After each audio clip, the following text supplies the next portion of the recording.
Go. Away we go.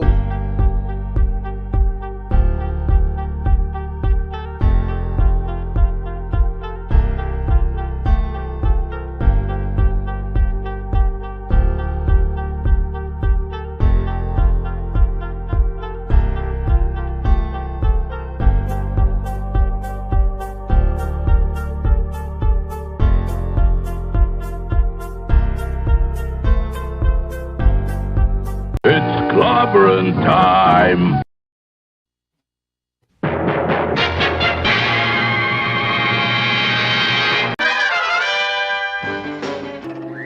Atomic batteries to power. Turbines to speed. Roger, ready to move out.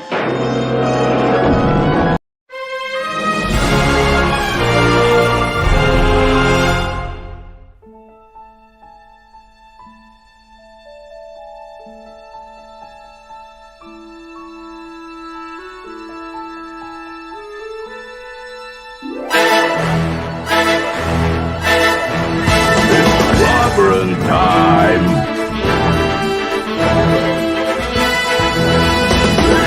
Clobberonimo!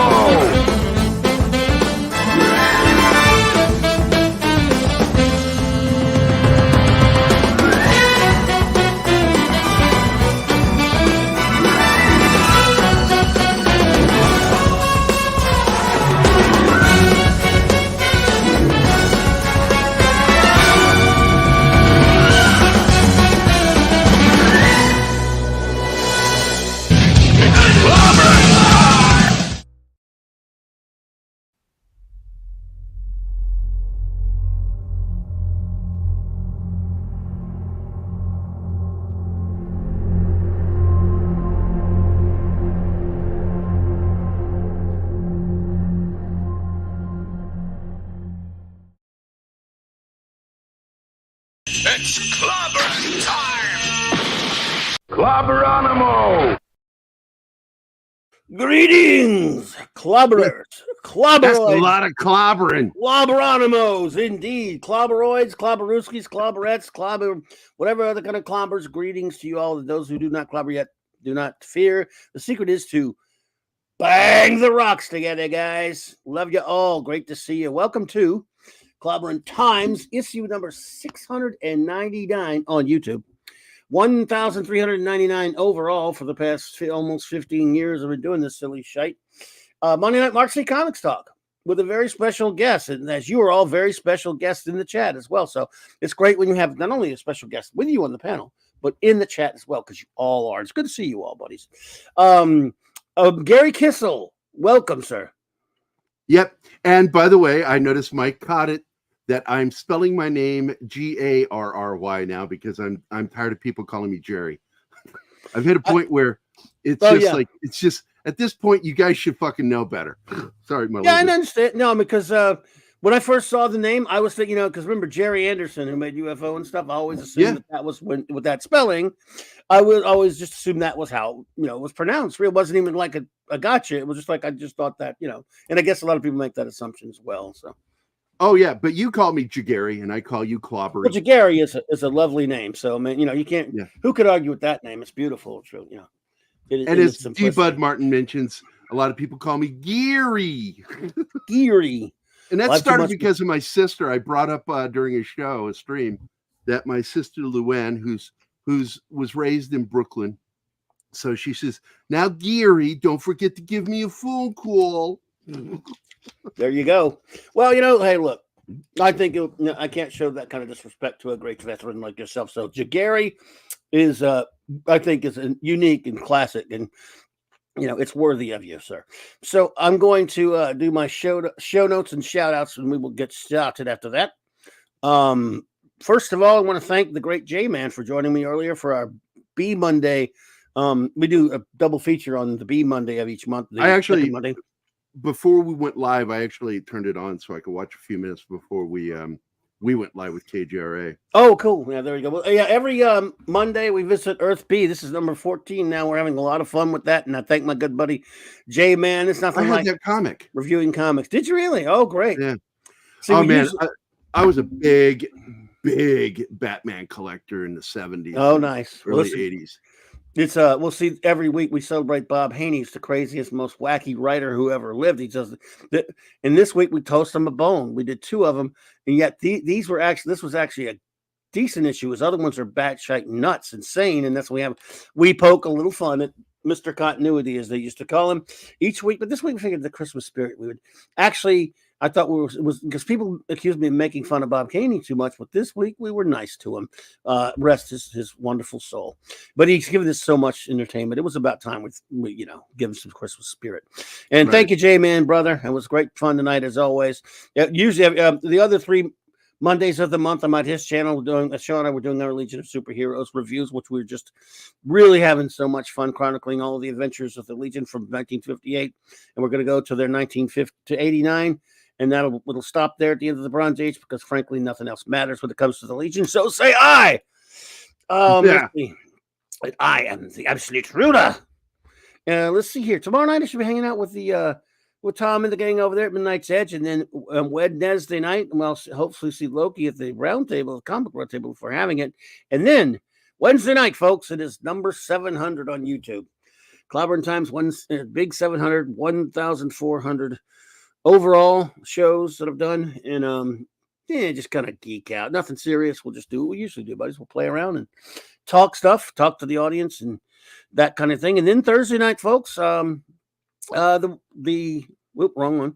The clubhouse with my wonderful first officer, Raquel, and the great chief engineer, Mark D. And we will have our usual Blake 7 episode review and Star Trek The Early Voyages comic review and maybe some Christmassy stuff. And then, of course, back on J-Man's channel Friday night for our Jack Kirby's 4th World review. We're almost only a few more to go of that. We're reviewing the entire epic in chronological order. We've been having just such a blast, Sean and J-Man and I doing this. I'll be sad when it's over. But we're thinking about tackling Miller's entire run of Daredevil after this. Review those classics, I say. It's just so much fun. And then the Friday night comic shop boys, the great Nicholas, which my buddy Gary here was with us here for that last week. And it was great. The comic shop boys and I, we're going to be reviewing some Christmas comics as we often do. And then, of course, it's the biggie for Saturday Night Star Trek. Continuing, we just got into season 4 of Star Trek Voyager. 4 more episodes this week, and our ongoing mission to review all of real Star Trek 66 through 2005. So we still got a little bit of ways to go, but we're getting there. Started from the beginning, and we're more than halfway through Voyager. So. And it's what a fun time. You guys are all, I cannot thank you enough for what the crowd that we get on Saturday nights. What a bunch of great people. I gotta tell you, I'm bragging, Gary, but the people who have show up for my shows, there was like a big family community. Everyone is nice to the new people that come in, and they have a great time hanging out, and just everybody loves each other. It's just I'm honored to have we share some of the same people. Yeah, I'm sure we do, I feel the same way. I love my chat because I see like D Bud Martin. Bud, yeah. FKH is actually my buddy Tim. Yeah. Oh, there you go. Let's see. Penny is here. We love Penny. Penny here. We're gonna let's all see. out in just a second. Pat ass. Fuck Pat ass, man. Screw you. Yeah, dude. we don't Call me like Jerry. We don't like Screw his. You. We don't like his kind around here. He's a good friend. It's from my neck of the woods. I'm gonna do them shout outs. So I will do the. I'll let you shout him out with me. He's been really trying to get me on more shows, and I appreciate it because we got to get this book out there for this campaign to be successful. And Pat S is doing his part. Let's see. Who else do I see? Well, let me do it on the shout outs, dude. So when we start the shout outs, and you can do it with me after I do the wrenches. So here we go. The great Eric K. Whether they're here or not, they get the shout out from my wrench buddies. Eric K, the bronze wrencher. That's himself, the wrencher of bronze. Chris Persia. Vindicated Wrencher, the great white north. We love you, Chris. Thanks for all you do for us, buddy. Appreciate you. The great aforementioned D. Bud Martin, the wrench of iron. My good buddy Lord Thoth, Lord Thoth. All hail Lord Thoth. Lord Thoth, man, good to see you, buddy. Avon lives, long live the Legion, and shout out to the lovely lady Thoth, his better half. And again, the Wrench Without Fear, my buddy J-Man, partner in crime on Earth B, and Legionnaire extraordinaire. Maddie's daddy, we the Wrench Mjolnir, Thor in Vegas, Stephen Catwell, the super wrench. Hey, buddy, the rascally one himself, Fanty Outsidey. Wascally. He's wascally. The Hungry Boy, master of the Claboni and the artist of science fiction tales by Commander R.M. Briggs. And of course, Clobber Time's own Music Meister, Max Redstone, a good dude, all great dudes. Now we're going to see who is with us in the chat because I shout everybody out. FKH. All right, buddy. He said he'll probably watch this tomorrow. He's such a good, loyal listener and watcher. Awesome. He Facebooks me every day throughout the day until he goes to sleep. He is an awesome dude. Shooter, what's up, brother? Good to see you. JT Kirk, dude, what is wrong with the Lions losing to the Bears? I mean, look, I'm trying to root for these guys for you. The Bears. I want the Lions to go to the Super Bowl for you, buddy, and you're not making an announcement by losing to the freaking Bears, man. Cut it out. I don't mind you beat my Saints. That's fine, but don't lose to the Bears. What's wrong with you? Dave C, buddy. This really pisses me off to no end, David Lupin. Scribe Light, hello there. Oh, I think I've seen you in here before. Scribe's a friend of mine. Oh, good. So, Penny's here, like you said. Hey, Penny's a sweetheart. Awesome, Penny. But like you said, that Pat ass, he's no good. I feel like I ruined Penny because she was, I think she was a lot more clean mouth. Now she's kind of dirty minded. It's funny. She's like, I'm like, I'm sorry, Penny, I ruined you. Oh, Penny, you don't let him corrupt you, did you? Come on now. But Pat S, yeah, he's despicable.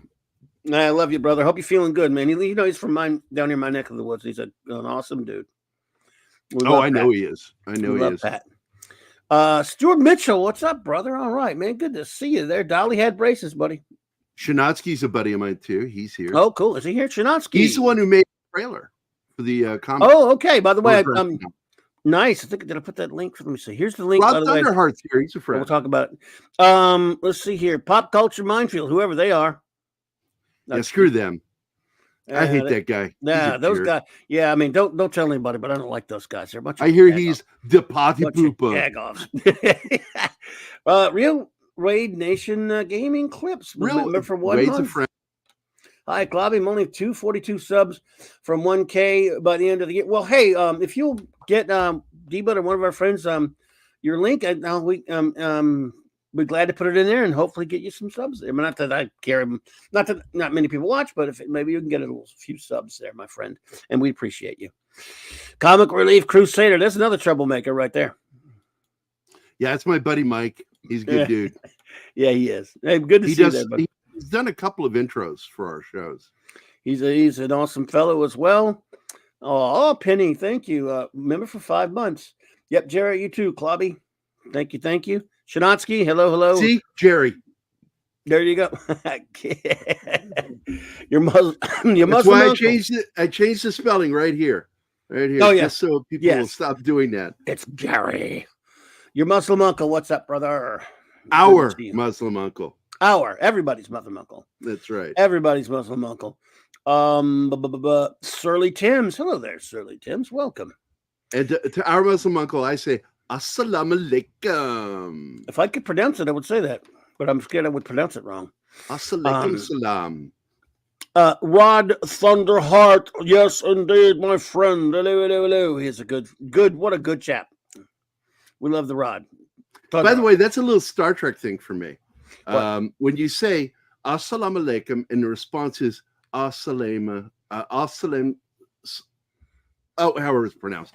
I've said it right the first time. But the response is, and it reminds me of the Vulcan thing where it says, you say, live long and prosper. And the response is, peace and long life. Peace and long life. That's right, yeah. And if you're a Romulan, you could say, Jolon True. Jolon True. Indeed. Hey, Brian Hepburn. What's up, buddy? Got a lot of great files here tonight. Let's see. Cam.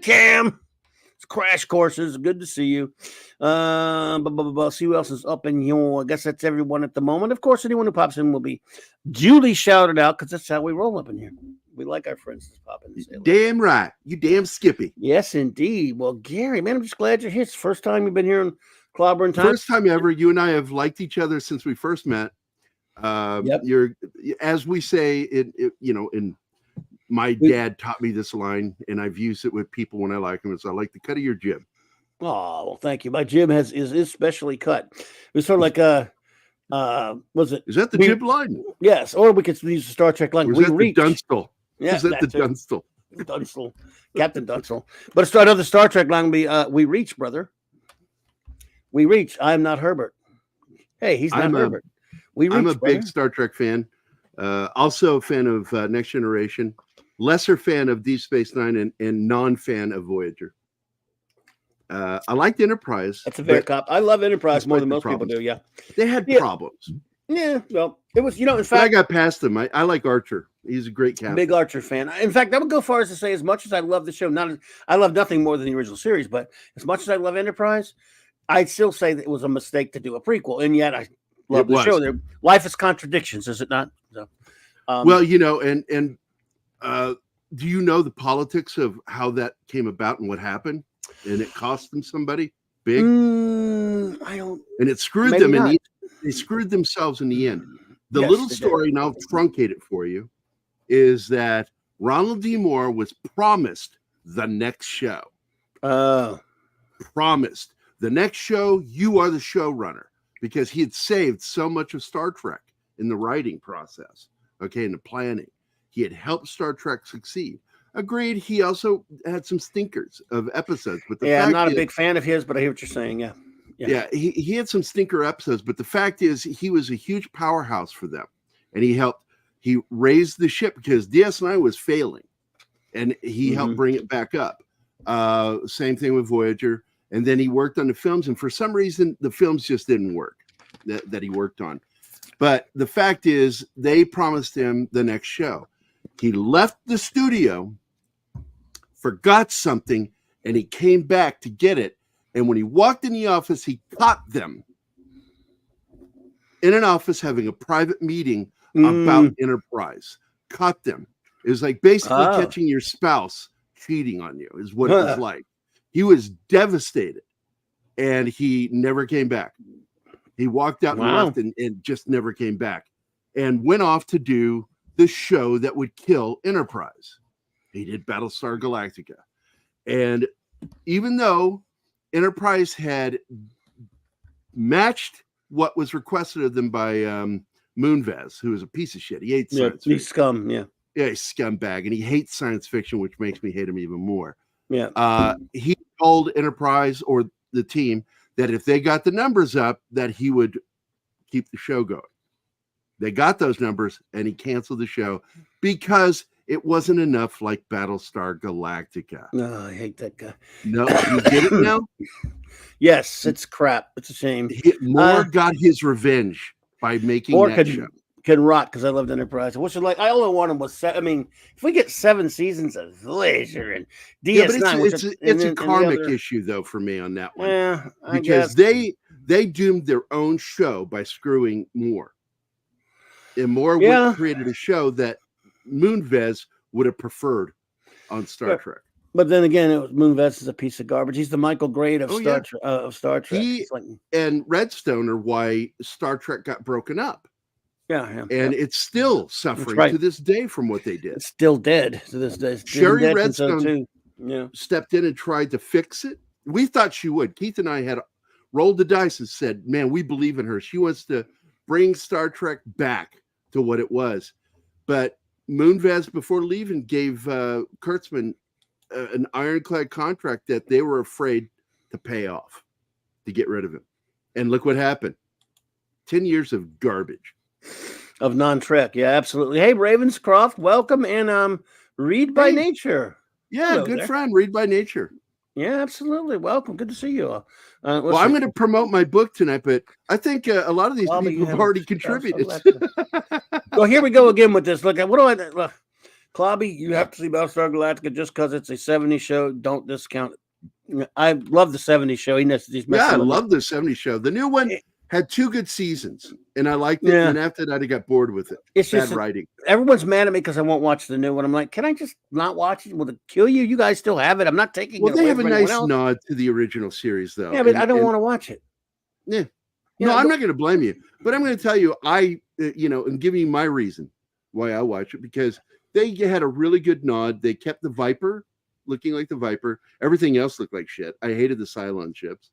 But they did well with the Vipers, the Galactica itself, and more importantly, they played the theme in the first pilot episode and Oh, didn't they got Richard Hatch to join the show. Yeah, I remember that. And gave him a great character.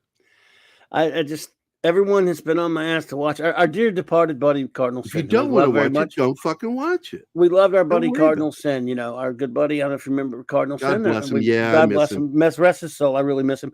But he went nuts on me one night trying to bribe me to watch it. He was like offering me money. He was offering me to send me the DVD and I'll pay. I said, dude, I just don't want to. Is that okay? Oh no, you've got to. I mean, if he'd had a gun and he was standing next to me, he would have forced me. And I was teasing him about that, and because he was again, but it was that was like, oh, Pat, was that like a I think that was like a New Year's thing. He was pretty wasted. It was like a New Year's. I got to tell you, I regret it now. I absolutely regret it. I've never talked about this openly, so I'm confessing something on your show openly that I stopped doing his show because he weirded me out because he was medicated during a show. And I've been around people. I worked in the medical field for a long time, and I have a schizophrenic sister. And when I get around people who are medicated and their consciousness is altered, I'm very uncomfortable. And I just stopped going on for that one reason. And now I regret it because he's gone. Yeah. And I'm like, I will never get to hang out with him again. Yeah, New Year's Eve. That's what it was. It bugged me, man. I hear you. He was a sweetheart, though, and I love him. He was just, he's always nice to me, and I like talking to him. But once he became altered, I felt so uncomfortable around him, and it's not his fault. It's me. No, it's my hang up from being around people. Yeah, he was a good sport because we teased him about it a lot, So yeah, that was a good thing. But I hear you. But anyway, we'll always miss him. But Vindicated Inc. is, of course, your comic. And incidentally, in my chat, everyone, please go check out. Did you get to read it? The page. The 3 chapters I sent you? You did? When? Yeah, I sent it to you through the chat. I could have sworn I sent it to you. I don't remember. Everyone, by the way, but let me tell everyone before I forget.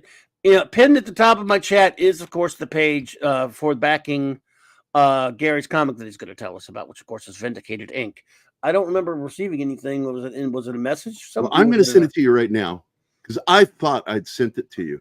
Because before I go on shows, I like sending it to the people I'm going on so they have something to talk about with me.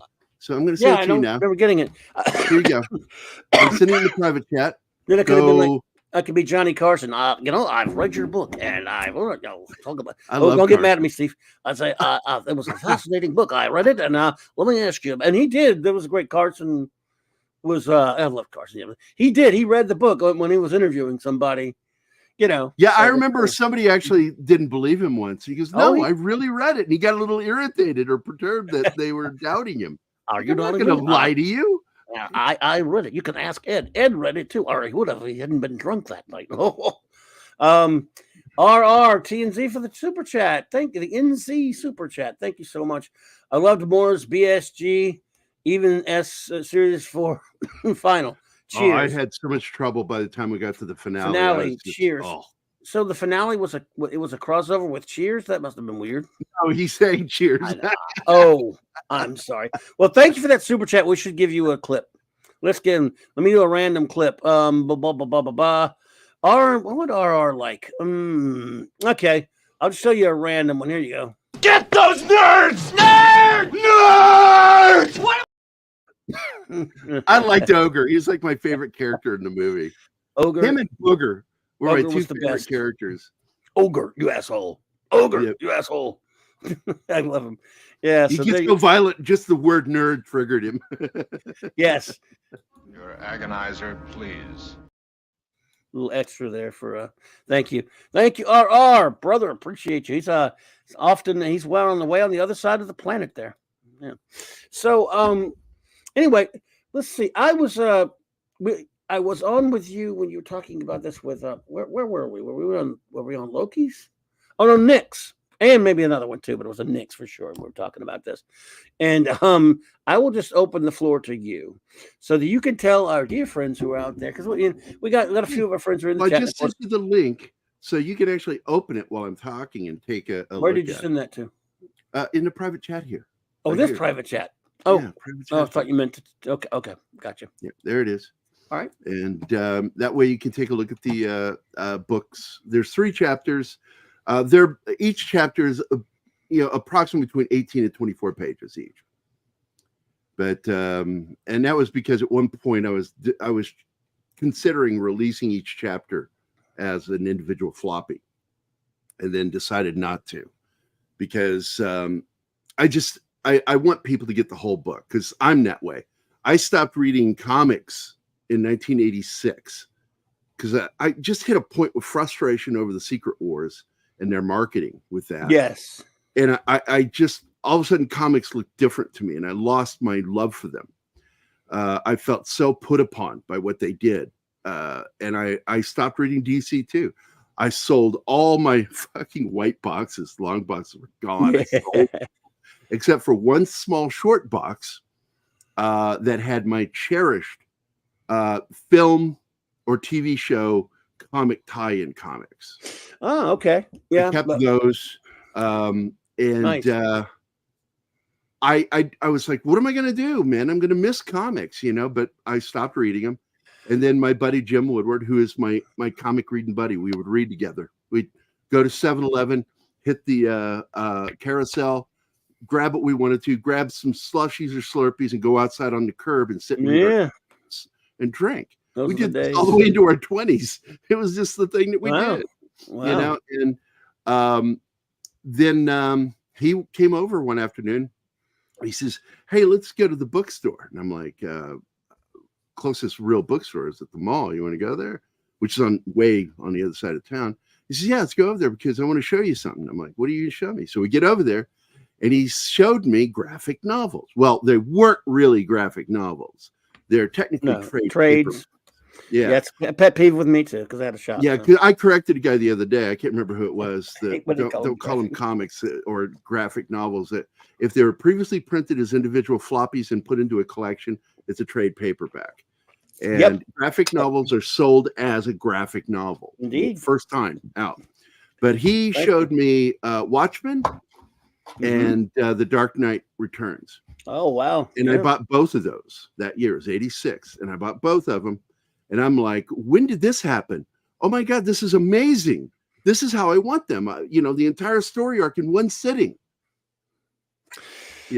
There you go. Yeah, that's something else. I bought those individually, of course, but when they finally came out with the Watchmen trade, naturally I had to have it. And of course, every other version of it, I was a Watchmen freak. I got everything Alan Moore ever did back then. Every different version of Watchmen.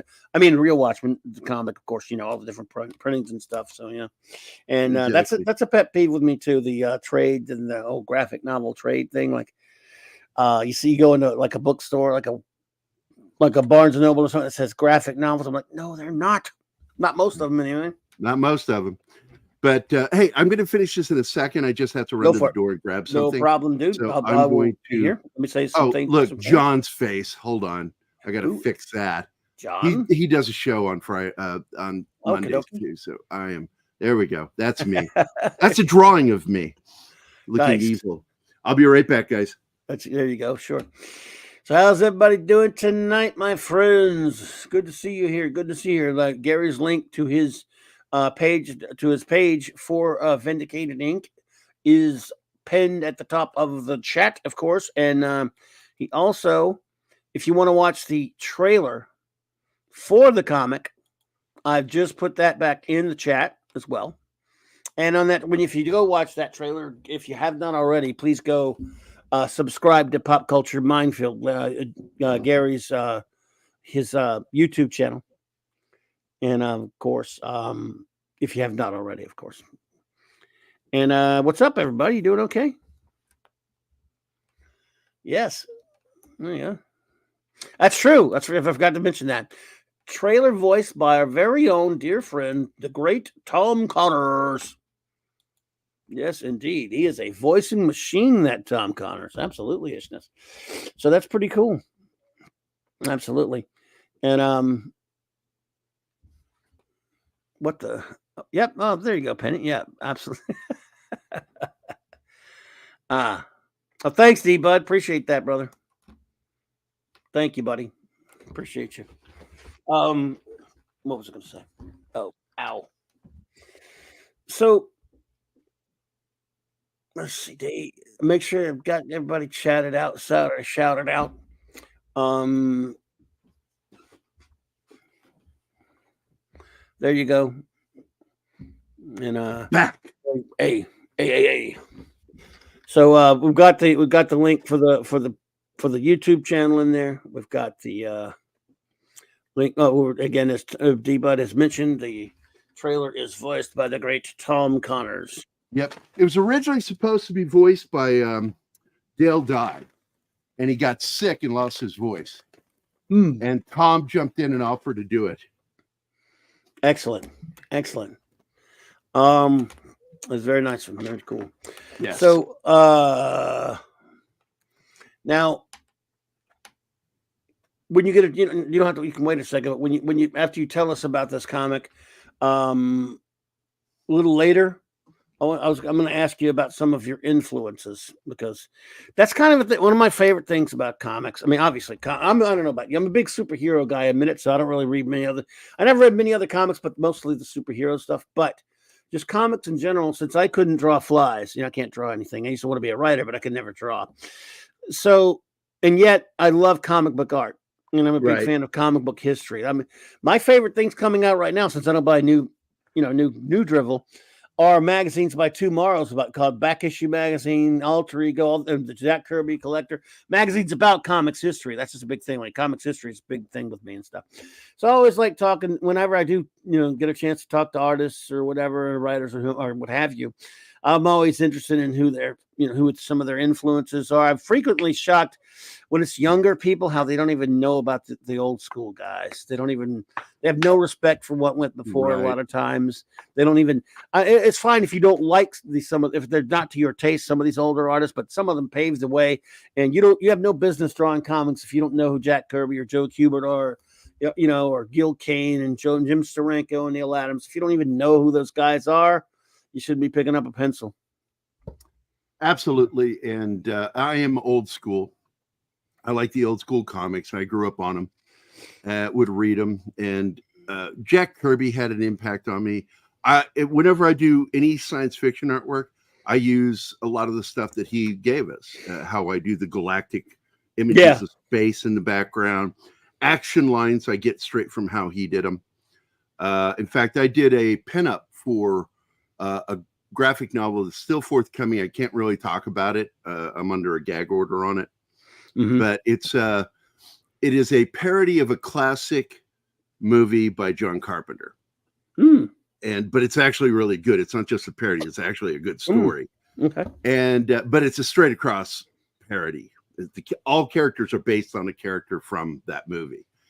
And I do this action line scene where they're being chased by a train in the comic, and I really enjoy doing the action lines on that one. It really has this feeling of motion as they're being chased, the main characters. But my biggest influences were, and I got to meet some of the people who impacted me and become friendly with them. I got to meet Bernie Wrightson. Yeah, he bought my book. Very nice man. I met him as well. Nice guy. I am the first graphic novel creator to win the coveted Military Writers Association award. Nice. For my graphic novel code word Geronimo, which was it beat Transformers All Hell Megatron when the book came out. We outsold them, and it was the story of Bin Laden being taken down by Navy SEALs. We were pretty accurate, because we spoke directly with people in the Department of Defense to get information, what we were allowed to have. And we were pretty accurate. A couple of things we got wrong. And we're going to put it out. I got the rights back to the book from IDW. And I'm going to do a special edition release through Warriors Incorporated and Warriors Group, publishing group, which is Dale Dye's company. I'm the official artist for Dale Dye. The guy behind Saving Private Ryan, Band of Brothers, Platoon, and all that, the military guy. And he's my boss. And he loves everything I do. And he is also my technical advisor on everything I do. He is also the technical advisor on Vindicated Inc. He and his wife serve to make sure that my stuff is done accurately And the other thing is that I'm never going to do anything that would embarrass anybody in the military. Good. You know, I gotta show, show respect to the soldiers I'm writing about, even if they're fictional.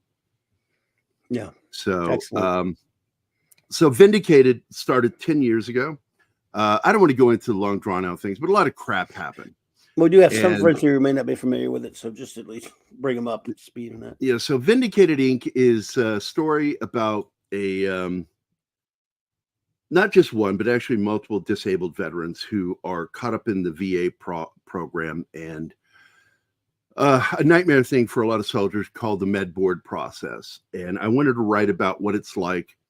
I wanted to write about a disabled veteran who doesn't feel disabled, and he wants to get back to his unit, and he loses a leg in combat, below the knee amputation, and wants to head back after he learns to walk and work on his new prosthetic, and is expecting to go back to his unit, but immediately gets red flagged for PTSD. And so he gets pulled into the med board process, and which is a nightmare for him. And out of frustration, actually, you know what? Do you have the trailer? I do. Yeah, let's play the trailer because it does a really fair job of telling you what this story is about. Let's see. I wrote it, so Yeah, I guess I can't get in trouble for showing it then, obviously. no, as long as the YouTube one, no, you're good. Let's see. All right. Whoops. Come on. Pause. Okie dokie. Let's see here. Pull this up.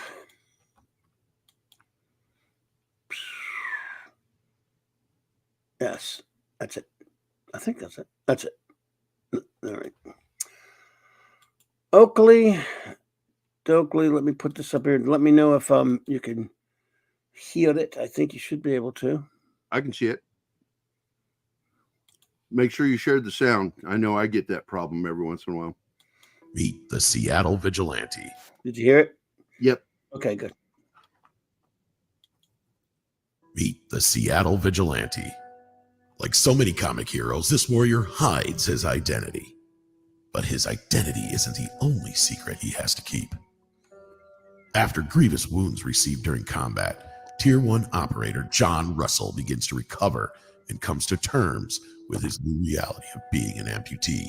And as he learns how to use his new prosthetic limb, he finds himself caught up in the bureaucratic red tape that too many wounded veterans experience, the exhausting med board process. Out of sheer frustration, John takes it out on the criminal scum of the city. But when reality kicks in, John realizes he started something that's having an impact on the greater world around him, and thus has to reevaluate his motives. And moreover, just how far is John willing to go to finish this war he's declared against the criminals in Seattle? And will he even survive? From the creator of IDW's award-winning graphic novel Code Word Geronimo comes a new story about a different kind of warrior, Vindicated Inc., the first of its kind disabled veteran action hero comic. The Vindicated Inc. graphic novel crowdfunding campaign on fundmycomic.com is provided in the description of this video.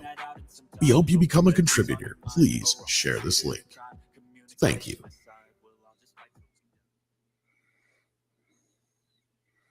There you go. So I'm not interested in doing superheroes. Never have been. Marvel was going to hire me a few years back.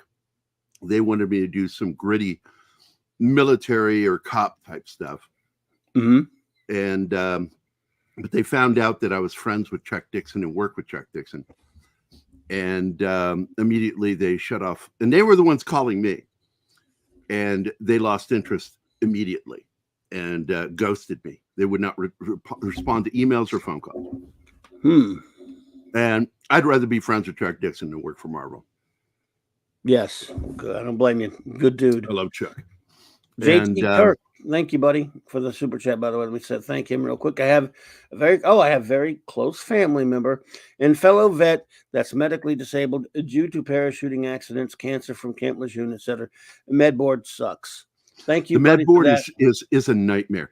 When they first started doing med boards, they were usually pretty quick, a couple weeks and you got your life, you're either discharged medically or you got to go back to your unit. It was just quick.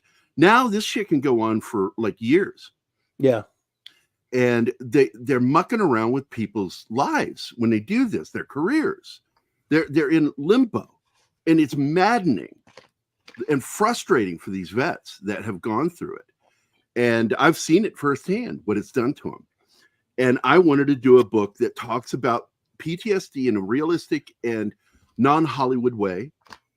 I wanted to show a character who is haunted by his past, not because he did anything wrong, but because things don't always go right in the way you want them to. And people you care about get killed. And this scars people. And it's the biggest fear of every soldier. My biggest fear when I was in the Army was screwing up and getting somebody killed. I wasn't scared of anything else. That was it. I was terrified of we call it effing up. I'm not going to say the word. I'm trying to avoid saying the word. I hear you. For you. I understand. Thank you. So, but this comic graphic novel was inspired by a lot of things. In fact, on Mondays right now and on Saturdays, I've been showing the movies in particular that inspired me. And this morning we talked about the film Rolling Thunder with William Devane, and it was Tommy Lee Jones' first starring role. Oh, wow. And it's a story about two guys that were POWs in Vietnam at the Hanoi Hilton that were released and come back to America, and they're just different and they just don't fit in. And they're frustrated by this. Paul Schrader wrote the screenplay. It's a really good film. And in the process of being given a gift car, and they had collected a silver dollar per day for the 7 years he was imprisoned over in Hanoi, and gave him this reward of a couple of $1,000. And some bad guys, one of them is the sheriff from Dukes of Hazzard, plays one of the villains, and showing that he can be very good bad guy. He's a good actor, an underrated actor. He is. He's one of the main villains, and they go to rob him, and he refuses to give them the money because he's been tortured before. He can take whatever they're going to throw at him, including sticking his hand down a garbage disposal.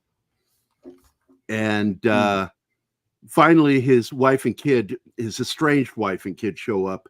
And the kid gets him the money, but he wasn't going to give him the money because he knew they were going to kill him, because he'd seen their faces. So they set out and murder his soon-to-be ex-wife and his child. Oh, wow. And leave him for dead. They shot him too, but he survives. So at this point, it becomes a revenge film that is interesting the way it plays out. And I don't want to spoil it, but my girlfriend, Anima, she caught something, and she goes, I noticed that the way he stows things away emotionally is the way John does it in the comic book. And I went, yeah, it's because Schrader, I think he interviewed some of the POWs before he did that, and guys who have lost their limbs. And I really wanted to capture what they go through and how they feel. There's a gut-wrenching scene in the very first chapter when he loses his leg, and he's sitting in the helicopter and he sees a guy load his leg next to him onto the helo. Wow. And it's a hell of a thing to look over. And I've had vets tell me, man, I've been there. I've seen that happen. And it's surreal when you look over and you see a part of your body sitting separately from you.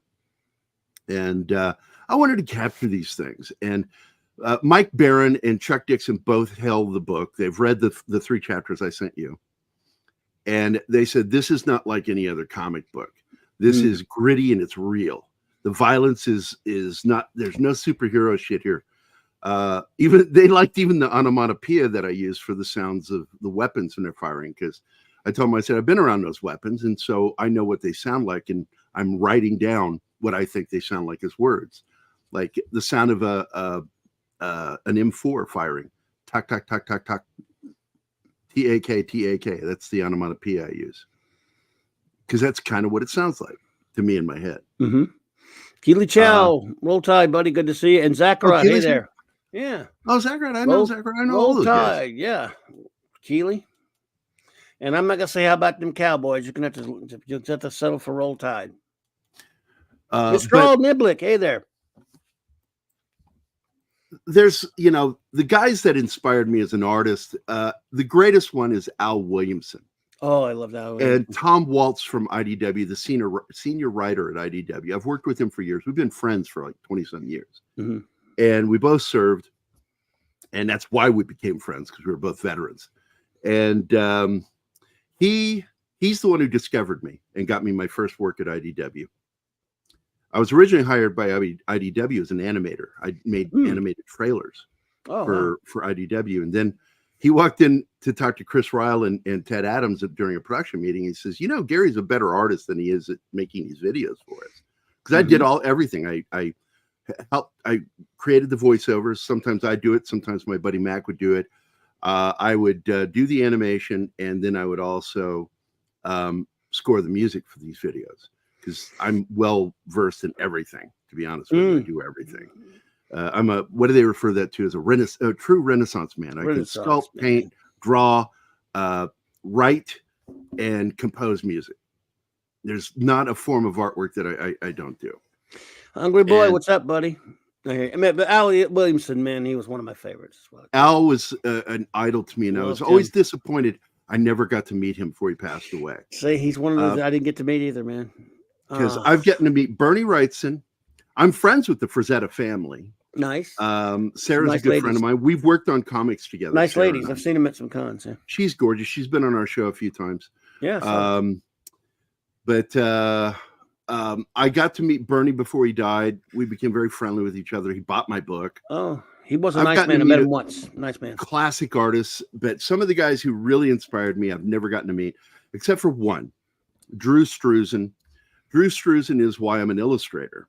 I collected his artwork even before anybody knew who the hell he was, before he hit Raiders, Indiana Jones and Star Wars, because he was one of the Star Wars Indiana Jones artists.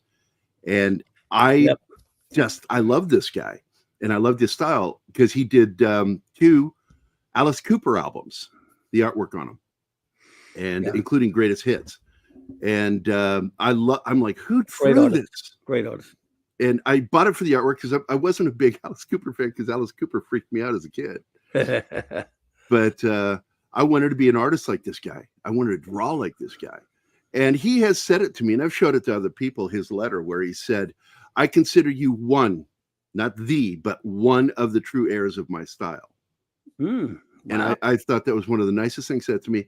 And Tom from IDW said, Gary Kissell is the Al Williamson of this generation. That's high praise indeed, sir. I mean, that's Al Williamson. He's one of the ones I never got to meet. The 2 greatest geek experiences of my life were the time I got to meet and spend with Jack Kirby and his wife Roz. That was, and I've gotten to meet Gil Kane, Frank Miller, a lot of my favorites, Steranko and Neil Adams, all those people. Well, Frank Miller, none of them touched Kirby, but just there's some that slipped through that I didn't get to meet, and Williamson was one of them. Yeah, the last artists who have an impact on me were early in the 80s, right when I was forming my illustration style. Oh, yeah. And it was Frank Miller and I just forgot his name. Oh, my God. What did he do? Hellboy. Mike Mignola. You like him? Yeah, he absolutely impacted me, because I liked the way he used stark shadows. Look at the artwork in my book, and you'll see a lot of stark light to dark. And the book is not going to be colored on the inside. It doesn't look right. I had a lot of the pages colored, and I'm like, this does not feel right. This needs to be black and white. It has to be, because that's how the artwork works. The story itself is told better through black and white. Yes, I'm looking at it now. It's badass, man. It absolutely needs to be in black and white. No question. And I talked to my buddy Brett, who, I don't know if you've met him. He's on Twitter, and he's been on our show. And he's a pro colorist for major comic books, Marvel, DC. He's worked for both. And he agreed with me. It looks better in black and white. Yeah, totally for that. We did consider at one point doing shading, like grayscale, shading with it. Real Way But Nation says, it may happen. I don't know. hey, Clobby, guess what? Gary is the first person that helped me get my name out on the internet. Well, cool. Yeah. Well, I'm always reaching out to my friends through these channels. I'll help Nice. anybody. I help other artists get their Good. careers started. I Sure. help other show creators. I just want to help people. I like helping people. And Yeah. part of the reason why I'm doing this book is I want to help veterans, especially disabled veterans. And I want to get stories out there that show how heroic these guys are. And, I served, but I wasn't a hero. I served with some guys that were heroes, including my buddy Kyle Fisher. He was on a mission one time, and his Humvee got hit hard by an IED, rocked him. He got his Purple Heart and everything. And, these are guys I helped train in the military. He was one of them. I trained him. And he was just one of my close buddies in the Army. Me, in 2006, I decided I never really got to do anything in the military. I gave up my military career for a kid. My wife continued doing her service, and I quit the military to raise our kid. And but when 2006 rolled around, I'm like, I need to do something. And I took an oath with myself that I'm going to spend the rest of my life above ground and dedicate it to veteran issues and veteran causes. And I met Dale and Julia Dye. Dale Dye, the military advisor behind Platoon, Saving Private Ryan, Band of Brothers, all of that. They took a shine to me. And the first thing I did in 2006 was design their new logo. And I just designed 2 years ago their newer logo, which I'm proud of. I'm very proud of the work I do for them. And it's something that I'm honored to do and proud to do is as a veteran, to get to work for Dale Dye. And I'm going to have that on my tombstone when I'm dead. Oh, and I was the official artist for Dale Dye. Yes, make sure it'll fit. Put all that on there. And Dale, I've been aware of long before he was in the movies, because I read Soldier of Fortune magazine with my dad. And I grew up in a military home, very gun-oriented home. And we had a lot of weapons in that house. My dad had a federal firearms license. And we would and my dad was a professor of history. And so I had military beat into me and history beat into me. And I don't mean physically. I mean mentally. No, I got you. Yeah, that stuff pressed into my head. And so I'm very knowledgeable. And so when I work for Dale Dye, he hardly ever has to correct me when I'm doing art for him. And he'll compliment. And he said some really nice things to me. In fact, he was on our show a couple of weeks back. And he talked about how I always get it right. I always get it right. And I said, well, you've had to correct me 3 times in 20 years. And it's always a minor correction. But I know he's going to correct me when he doesn't call me Gary. He calls me son. And he's got to correct me. Now, son. Now, son, I say, son. I say, boy. I say, son. Hey, boy. Foghorn Leghorn. What did I see here? I always enjoy hearing Gary talk about his camaraderie and how, well, I got to tell you, Reed, my relationships with the soldiers and my sergeants in particular, they're so important in my life, man. I loved being around these people. And I served with women too. And I knew quite a few females in the military that were just awesome soldiers. And I loved my military career. I regret leaving the military to a certain degree, but I'm also happy I did, because my boy needed to be taken care of and raised by somebody who actually wanted to do it. My ex-wife wasn't interested. And she wasn't interested in staying married to me, because she wanted to be married to G.I. Joe Gary. She liked that Gary. When I became stay-at-home daddy Gary, I'm a different person. I'm all about the talking baby talk with my baby and cleaning him, bathing him, dressing him, doing all that shit. I was boring AF. Boring. So of course she left me. But it still hurt, but it is what it is. But my love for the military never left. And I actually considered going back after 9/11, but I had sole custody of my daughter, and they told me that if I wanted to go back in the military, I had to sign my rights away to somebody else. And I'm like, there's nobody. I got her for a reason because I was the only one. Yeah. To take care of her. Understand. And so it broke my heart. I couldn't serve again because I liked being a medic. What does Cam say? Cam's crash courses, the real travesty for two of my relatives is that they are great NCOs, just fantastic, and the VA and MB ruined them. Private care was on an people ask if I go to the VA, and I'm like, no, I don't. I have a doctor through the local hospital system, and I'm happy with that doctor. And I get good prices. Sometimes I have to pay myself. I'm okay with that. The VA program is set up as basically it's socialized medicine for veterans. That's all it is. And it runs exactly the way you expect socialized medicine to run. It's a fucking mess. Sorry for the language again. It is an absolute mess. I talk about that in the book. I talk about his frustrations because here's the problem. Like the care itself, when you get it, 95% of the time, it's really good care. The problem is the wait system that you end up waiting for so long that people are dying or committing suicide. Mm-hmm. That's unacceptable, but that's socialized medicine.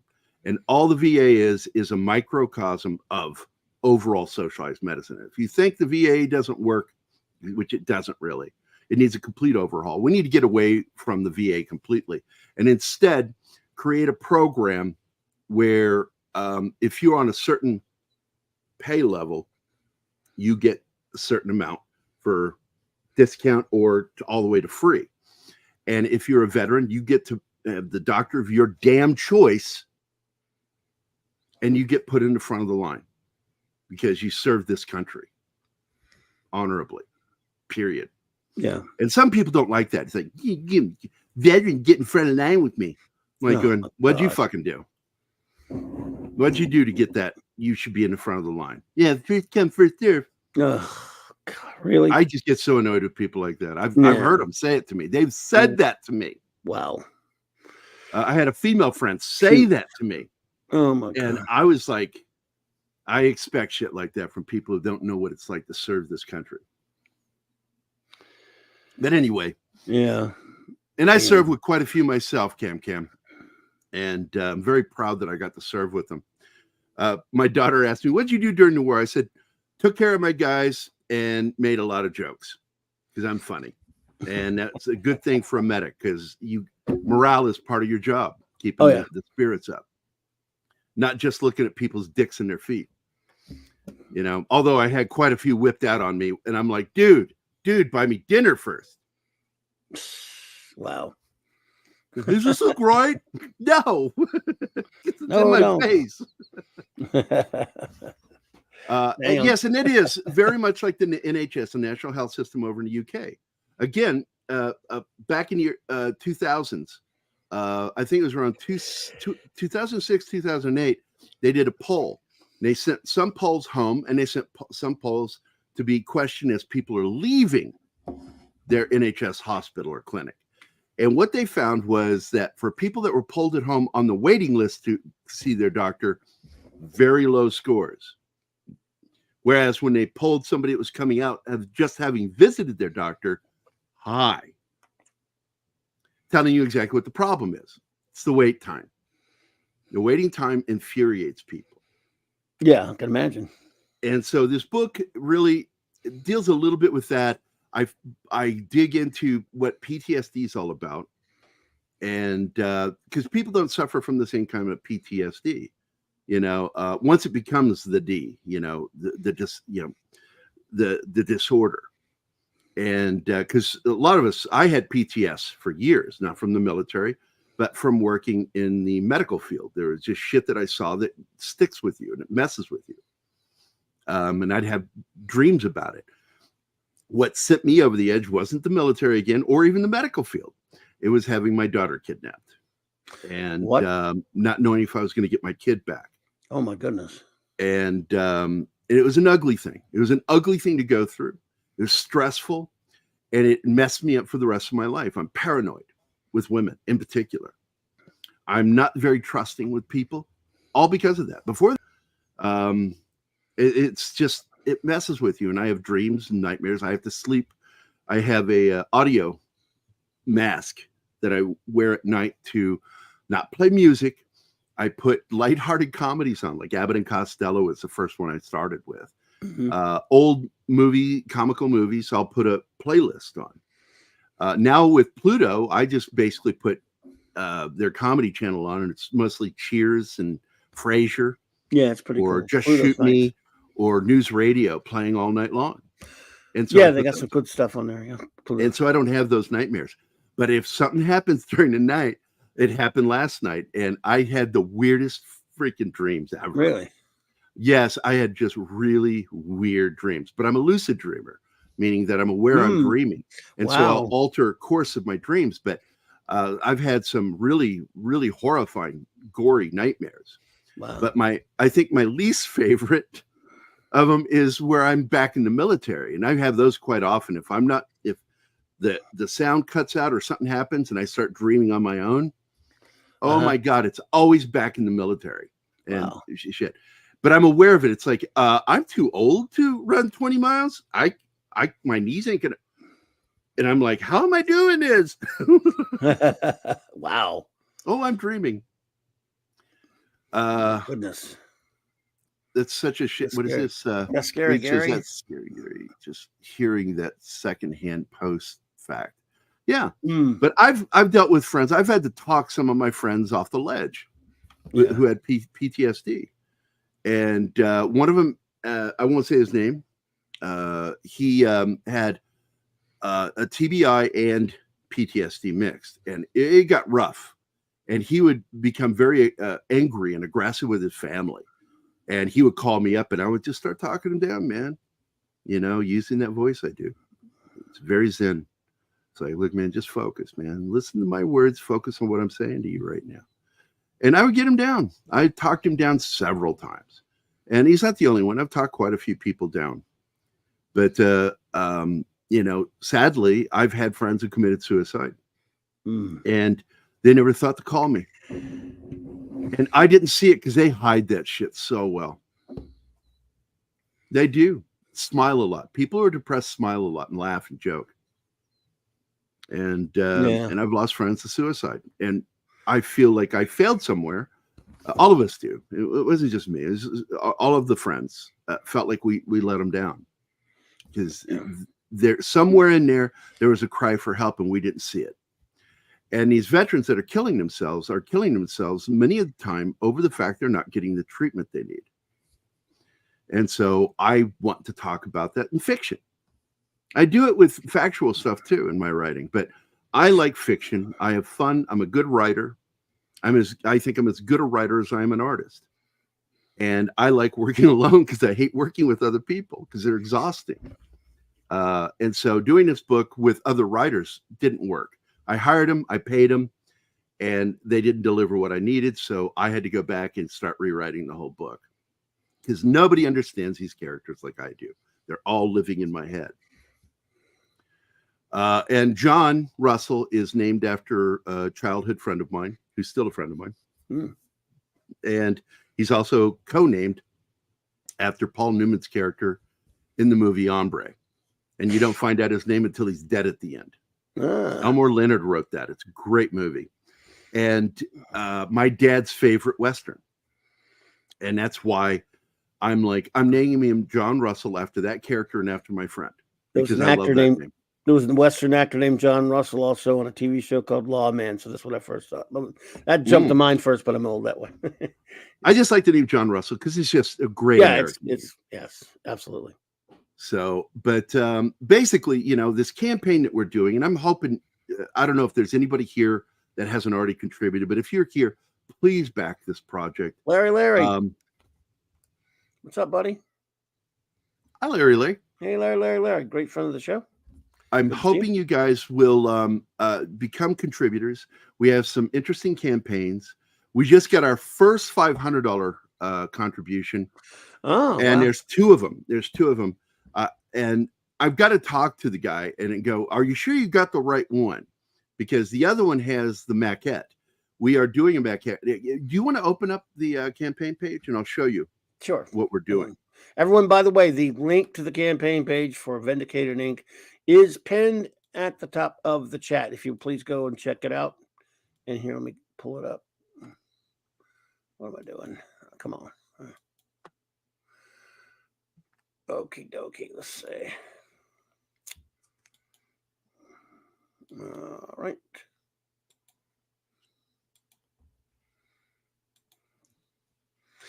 Okie doke. That would be it. We're 16% there. And we have 46 days to go. And that's, of course, the trailer. And then right below is the original interview that Duncan Skinner did with me. And talking about the book. I have no gray hair in that video. And there, of course, is about my buddy Richard Bonk, who is the other artist on this project. He is doing one chapter, the flashback chapter. And I figured out it was the only way I could get him to work with me because we're friends and we like working together. And so I'm trying to get enough money to pay him. That is right there. See that image right there? That is one of my favorite alternate covers I drew. This one here? Yeah. Yeah. And if you right click on that, and you can say open image in new tab. Do you know how to do that? You right click on the image. I have done so. And you want to go show that? Yeah, it's a larger copy of it. So yeah, show that. Okay. Get a better view of it. Right. This is what's being turned into a maquette. Nice. Oh, wow. Okay. It's going to be a 1/6 scale and a 1/12 scale maquette. And the 1/12 scale is available through the $500 one. And if somebody does the $2,500 one, the 12-inch or 1/12 or 1/6 scale statue, because he's not going to stand exactly at 12 inches because he's crouched slightly with his weapon.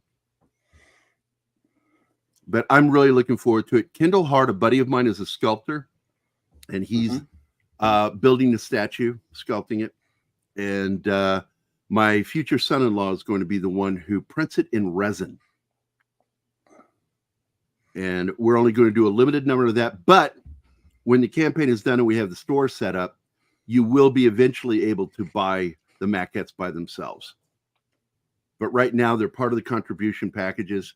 If anybody has any recommendations for how much they're willing to pay that they don't see on the page, let me know and I will create a tier just for that. Because I'm winging it. I haven't done this thing in years, doing a campaign. Yeah. But we're not asking for a lot. We're asking for the money required to get Richard to draw his 22 pages. And we need to print it. So we're asking for the money for the printing. But the most important thing is to get the book finished. And so the first amount of money is going to go into the production of the book. As well as we got to pay for the other things like the maquette. We got to pay for that. So that's not free. Gotcha. Let's see. Get that back up there. Yes, if you want that. By the way, Reed, it says right now, look at it real quick. Tell me, go to the $500 one down below and tell me if that says 1/6 scale or 1/12, because that got written in there wrong. So that needs to be fixed. What does it say? Does it say 1/6 or 1/12 for the second $500 one? Oh, the second one. Okay. It says 1/6. Yeah, that needs to be 1/12. Let me fix that. Oh, okay. Let me go in there. Because that's incorrect. The 1/12 one is with the 2,500. But I'm thinking about throwing one in there just for $1,000, and you get the 1/12 scale. I've got people helping me, but when it comes to this stuff, I end up having to do a lot of it on my own, and I don't mind. It's just I don't get the time I want to do all of this shit. I'm wishing that because I'm burning, like today, I did 3 shows today. So I didn't get any work done today. Damn. That happens. Yeah. No. Mondays are busy. I never complain. If you're in the military, there's a term that we use. It's called "it is what it is." Yeah. Nice. There you go. So you're 31 backers. And once we start doing shows, because like the last show we did was on Saturday or on Sunday, but he didn't have any viewership. It really surprised me. So we got no new campaign. What do you call it? Contributors. Hey, Linrod, welcome. I hear you. Yeah, you were. I don't know who were you on with yesterday. I can't remember. Script Doctor. Oh, Script. Okay, I got you. Yeah. And but he figures, you know, he will get more views as time goes by, but it's usually the live audience that is more reactive to what's going on because they get to ask me questions and then I get to respond to those questions. And it makes it, in my opinion, I think it makes them more interested in what I'm doing. And incidentally, if any of you have any questions, please let them fly. Please. Yeah, smack me. Hit me with your best shot. Hit me with your best shot. As long as it's not the one about where babies come from. So yeah, no, I don't need to explain that again. A Blackadder quote there, of course. So, but yes. But you can't ask him about his favorite underwear or anything like that, folks. He likes talking about that kind of stuff. So. Yes. I'm a boxer brief guy. Always have been. Oh. Not a fan of boxers themselves. Because like in the Army, they give you a choice, briefs or boxers. I chose boxers. And those things frustrated me because I don't want to be crude here, but my fellow would just fall out of the front all the time. And that's embarrassing. Walking around with your Johnson hanging out in the middle of the barracks. Like, all right, guys. Yeah. They're like, put that away. You're gonna put out an eye. So when I found out they made boxer briefs, I'm like, this is amazing. And they're my favorites. This is Toxic Monday, folks. We weren't talking about a toxic movie. Yes, and by the way, Script Doctor is the editor for this book. He's the story. Okay, cool. I didn't know that. He's overseeing quality of the book too. If he spots anything, any continuity issues, any of that stuff, it's his job, and he's very proud to be doing this with me, and I am too, because Script is really a very good friend of mine, and I love the guy. Excellent indeedishness. There, I just made the change, so now it says 112 scale. You did some editing on it? Good. Yes. Good. There you go. What the hell? I'm sorry, I'm having a technical kerfluffle up in here. There we go. So, how much of the book did you get to look at? I was just looking at. Well, we got to talking again, so I had to. But I was just flipping through it a little bit here, rolling through it. Man, the art's amazing, of course, dude. Badass. I love it. And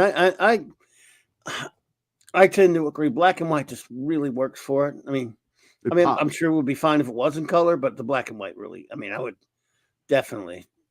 I like that you're keeping it that way. Where do space bubbies come from? Space. Well, yeah.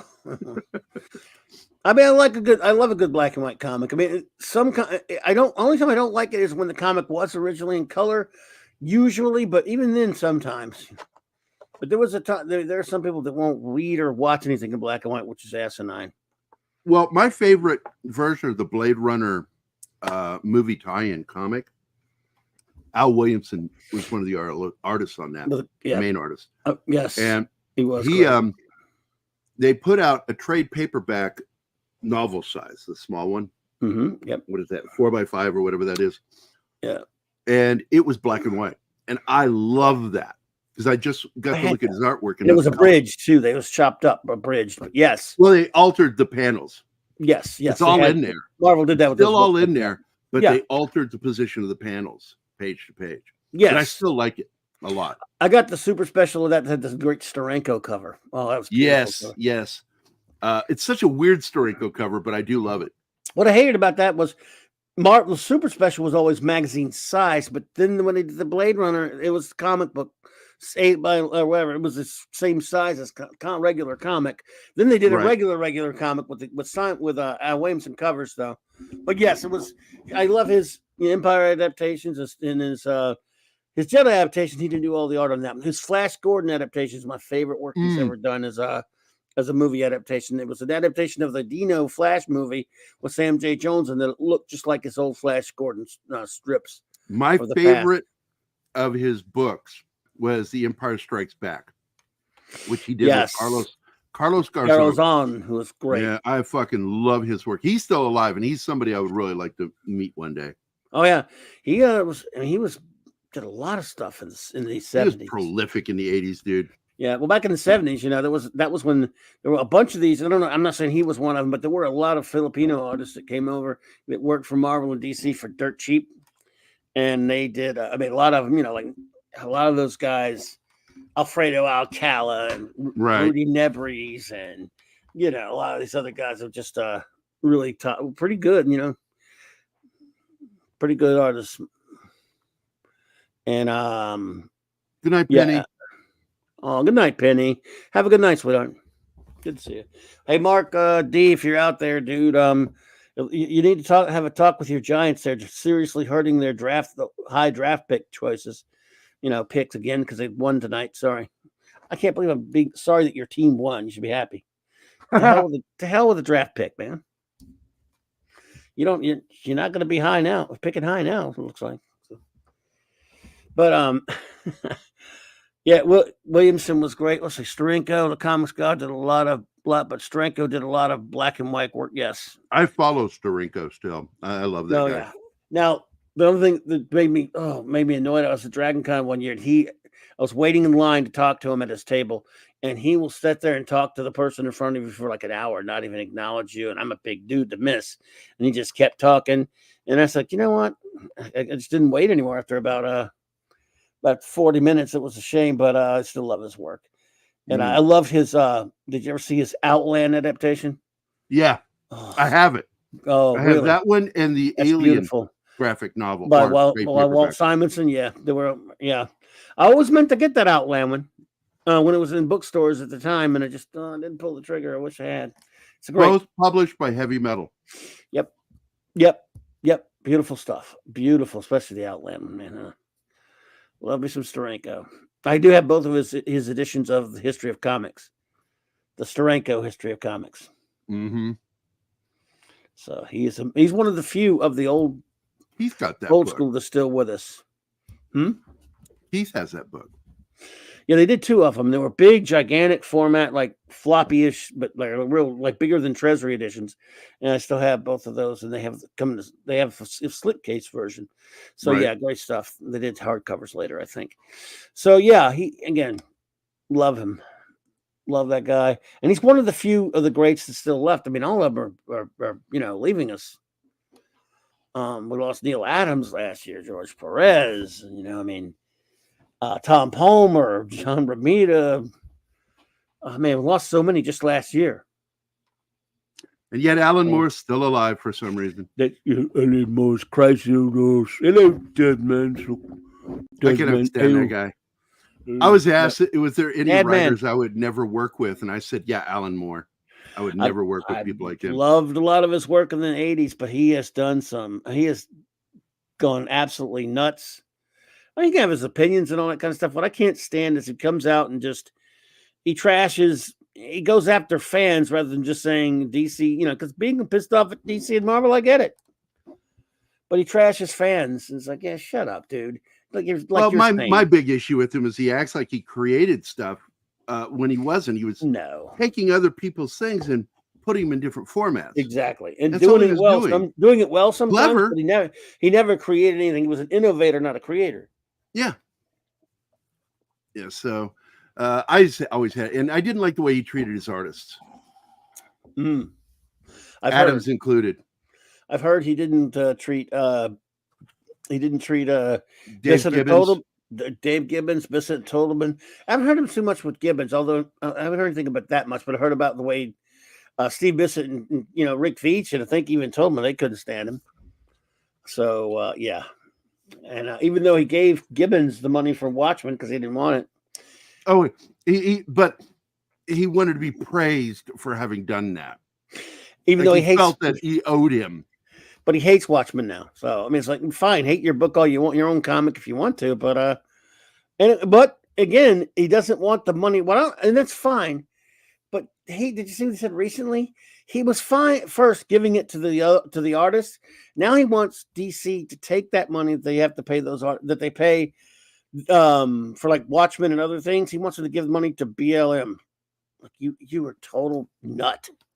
Yeah, he is. Just go under your castle and just sit there, idiot. So.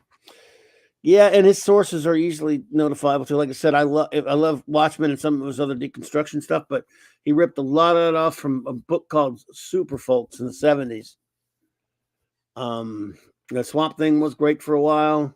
I love his Superman stories, his Supreme, his Watchmen, his V for Vendetta, some of it, actually. His Miracle Man, Marvel Man / Miracle Man. But later, let's see, Hungry Boy, more Clobby did more ever give back his original Watchmen royalties? No, I don't think so. Yeah. Yeah. Gonna give That's all right. that money back, Alan Moore? No. But I love it now how when you see comics that reprint some of the stuff, they say by the original artist. I mean, excuse me, by the original writer. And some of those reprints of his. At least the Marvel. Yeah. He's always Marvel Man to me. Yeah, he said he'll always be Marvel Man to me too. Good to see you, Captain Infinity. But they did change him to Miracle Man here in the States. But you're right, it's just Marvel Man's better. Even though Marvel Man himself, the character that Moore brought back and did that with, was a character that was just created in the late 50s over in the UK so that there would be a Captain Marvel ripoff there, since Captain Marvel comics stopped being made in 1952 because of DC / National suing them. So when the original Captain Marvel stopped showing up over there, and he was a huge seller in the UK, bigger than Superman, they needed something, so they just had that Michelangelo dude create Marvel Man. Huh. I didn't know that. He was basically, he was such a blatant ripoff of Captain Marvel, Right? And the Marvel family, So And that's I love what Marvel those Man as a was. kid. I grew love up on him. that stuff. That's the real Captain Marvel to me, dude. But they don't do that anymore. They call him Shazam, and those movies are rotten. Yeah, But yeah, because the difference was in the pronunciation. It was Captain Marvel and Captain Marvel. yeah. The Marvel one was Marvel, yeah, and I liked the Marvel one for what he was, but I'll always love the big red cheese, as they called him, Shazam, and that was such a great kids fantasy. I mean, he and Superman were very similar in a lot of ways, and yet different. And there was every now and then, as well as Superman sold in the 40s and 50s, Captain Marvel outsold him sometimes. So that's why National decided to destroy Fawcett. Well, I know that Captain Marvel's death was the first time a comic made me cry. And that was one of the very first graphic novels, The Death of Captain Marvel. That was a great comic. Yeah, Jim Starlin. Mm-hmm.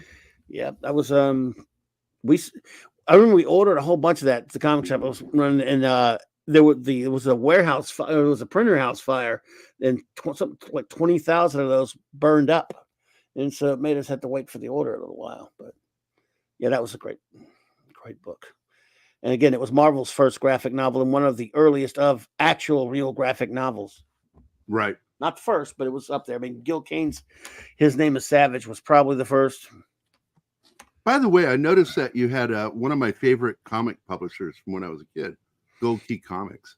Gold Key, yeah. And of all my covers, I don't know if you knew this, because I mostly do graphic novels. I don't like doing comic books because I don't like the 25-day deadline. Like, fuck that. I want to work on books that has a longer deadline. Mm-hmm. And graphic novels fit my lifestyle. I love doing them. Yeah. And one graphic novel, not only did I do the majority of the artwork, I did all the pencils, and I did probably 3/4 of the inks because the ink was too slow. I did all the lettering, and I also colored it, and I also rewrote the battle scenes. Was for the book Bayou by Tapestry Comics. Mm-hmm. And the battle scenes were messed up, and I had to rewrite them. I said, your technical stuff is all wrong. great with your historical stuff, off with the battle. You're just off with it. So he Yeah. let me rewrite it. I don't get any credit for it. That was fine. He still gets full credit. But that book took me 2 years. Wow. It was 2 years of my life doing that graphic novel because I was doing so much of it on my own. Wow. J.D. Lewis, what's up, Kemosabe?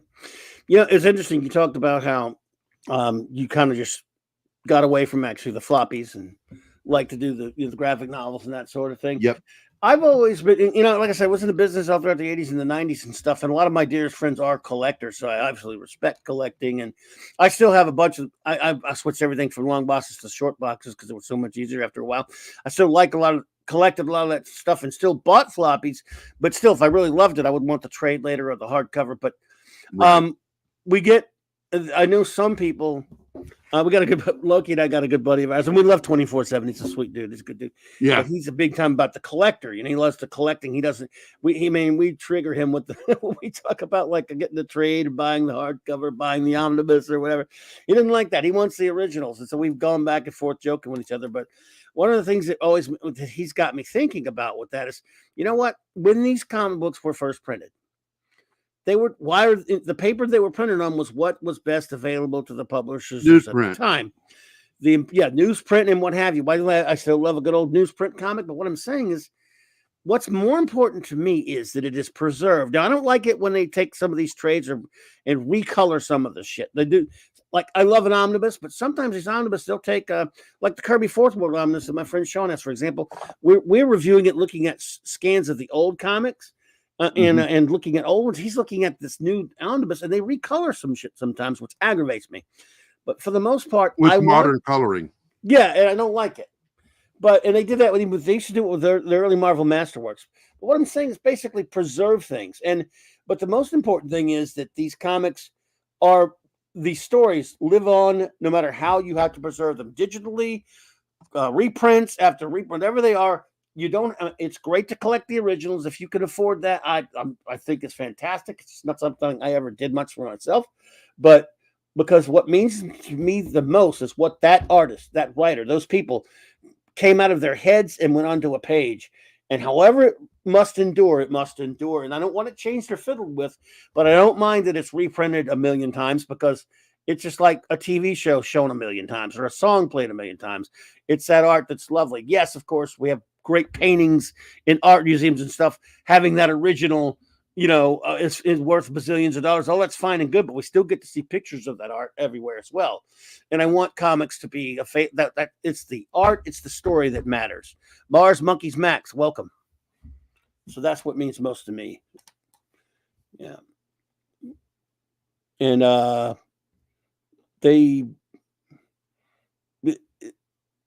the collectors, though, I mean, that's great too. And besides, the key collectors destroy everything for the collectors.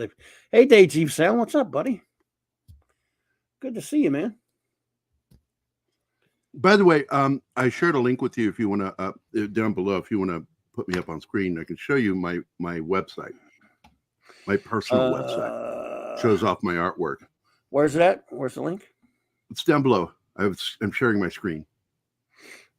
Oh, okay. Which one? This one? Oh, I got you. There you go. Cool little animation. I'll refresh the page so you can see the animation. Woo! Wasn't that fun? Nice. Anyway, people are unaware of the shit that I do. That watch our show. Let's told them. So, like, here's the movie poster for the movie with Charles Bronzy. That's the actor who played Boom Boom Washington on Welcome Back, Kotter. That's Turturro. Herbert Jefferson, Turturro brothers. And this wrestler, I forget his name. He's a pro wrestler. And I did that poster. This is my G.I. Joe cover. I don't like the colorist that they hired. He's terrible. So I showed the black and white artwork for what I did. Nice. That's my G.I. Joe cover for IDW. I was one of the last cover artists. Tom took over after the guy was fired previously. And he's the one who wouldn't hire me. They were given the marching orders to pick me up as their new cover artist for G.I. Joe. I'd gone through the process of being approved by Hasbro for Transformers and G.I. Joe, but all I wanted to do is G.I. Joe. And the guy refused to work with me because I was a military vet. And so it took 8 years for me to finally get that cover. And that was ordered by Tom Waltz, good buddy of mine. This is the movie poster I did for Running Time. The re-release that was done 2 years ago by Synapse Films. Yeah, Bruce. I've known Bruce for years. In fact, there's a quote by him here, right there. Gary's art is groovy, baby. Bruce Campbell, film and TV actor and author. There's Dale Dye. That's the new logo I designed for Dale Dye. And of course, Ted Adams and Chris Ryle loved me when I was working for him. I was a workhorse for them because there's a lot of shit that I did for IDW that most people don't know because my name's not on it. Here's a commission. By the way, I can back that up. I called Bruce for a quote about you, and he said, "Groovy."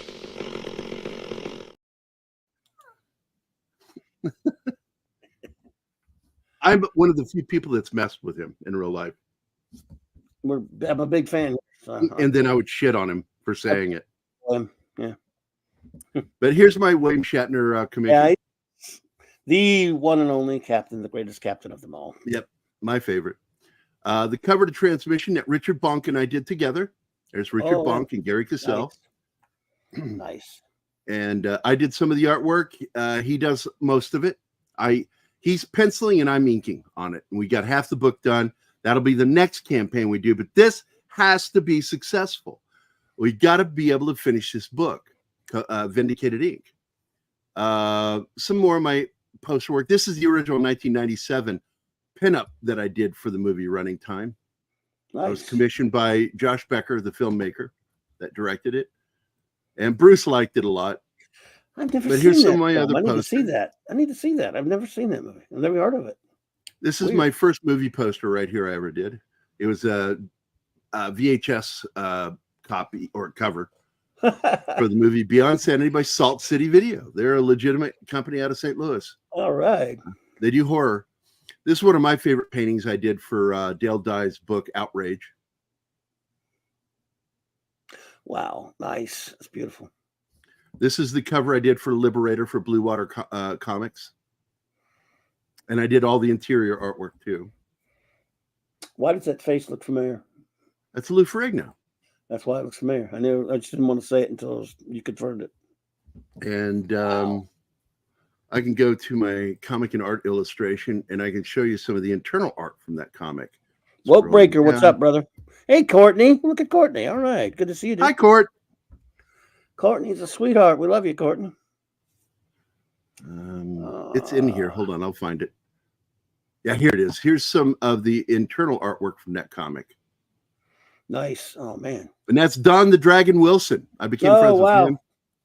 Cool. I remember because him. of this work. He really dug my artwork. That's Worf. I forget the actor's name. Michael Dorn. He's the general in the movie, short film, and in the comic book. So if you're curious about what my artwork looks like, there you go. That's some of my artwork. I'm very much into doing likenesses and being realistic. Al Williamson. I learned it from being, loving Al Williamson's artwork. It was also weird. One of the things is about Al that none of people don't think about. They always think about his pencils. I love the way he inked Kurt Swan toward the end of both Kurt's career and his, and kind of his as well. Just some great, because I'm a big Kurt Swan fan. This is the chick. What did she play? The TV version of Nikita, the first run of the series. She's the Aussie chick.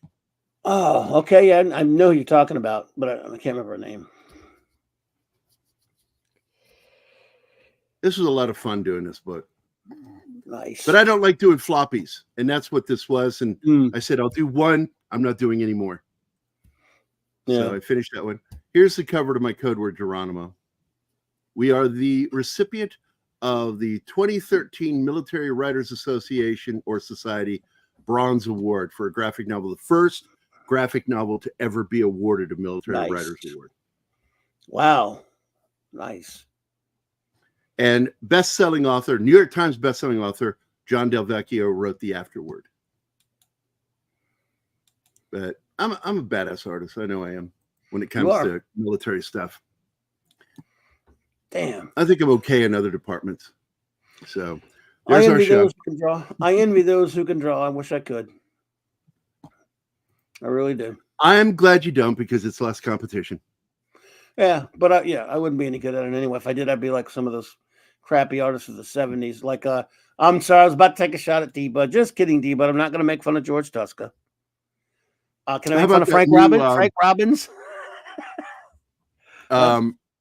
What about that new Beast Wolverine cover that? Oh my! There's no way that's John Cassidy. There's no way that's John Cassidy. I refuse to believe it. You think that really is? I asked David Williams that posted it.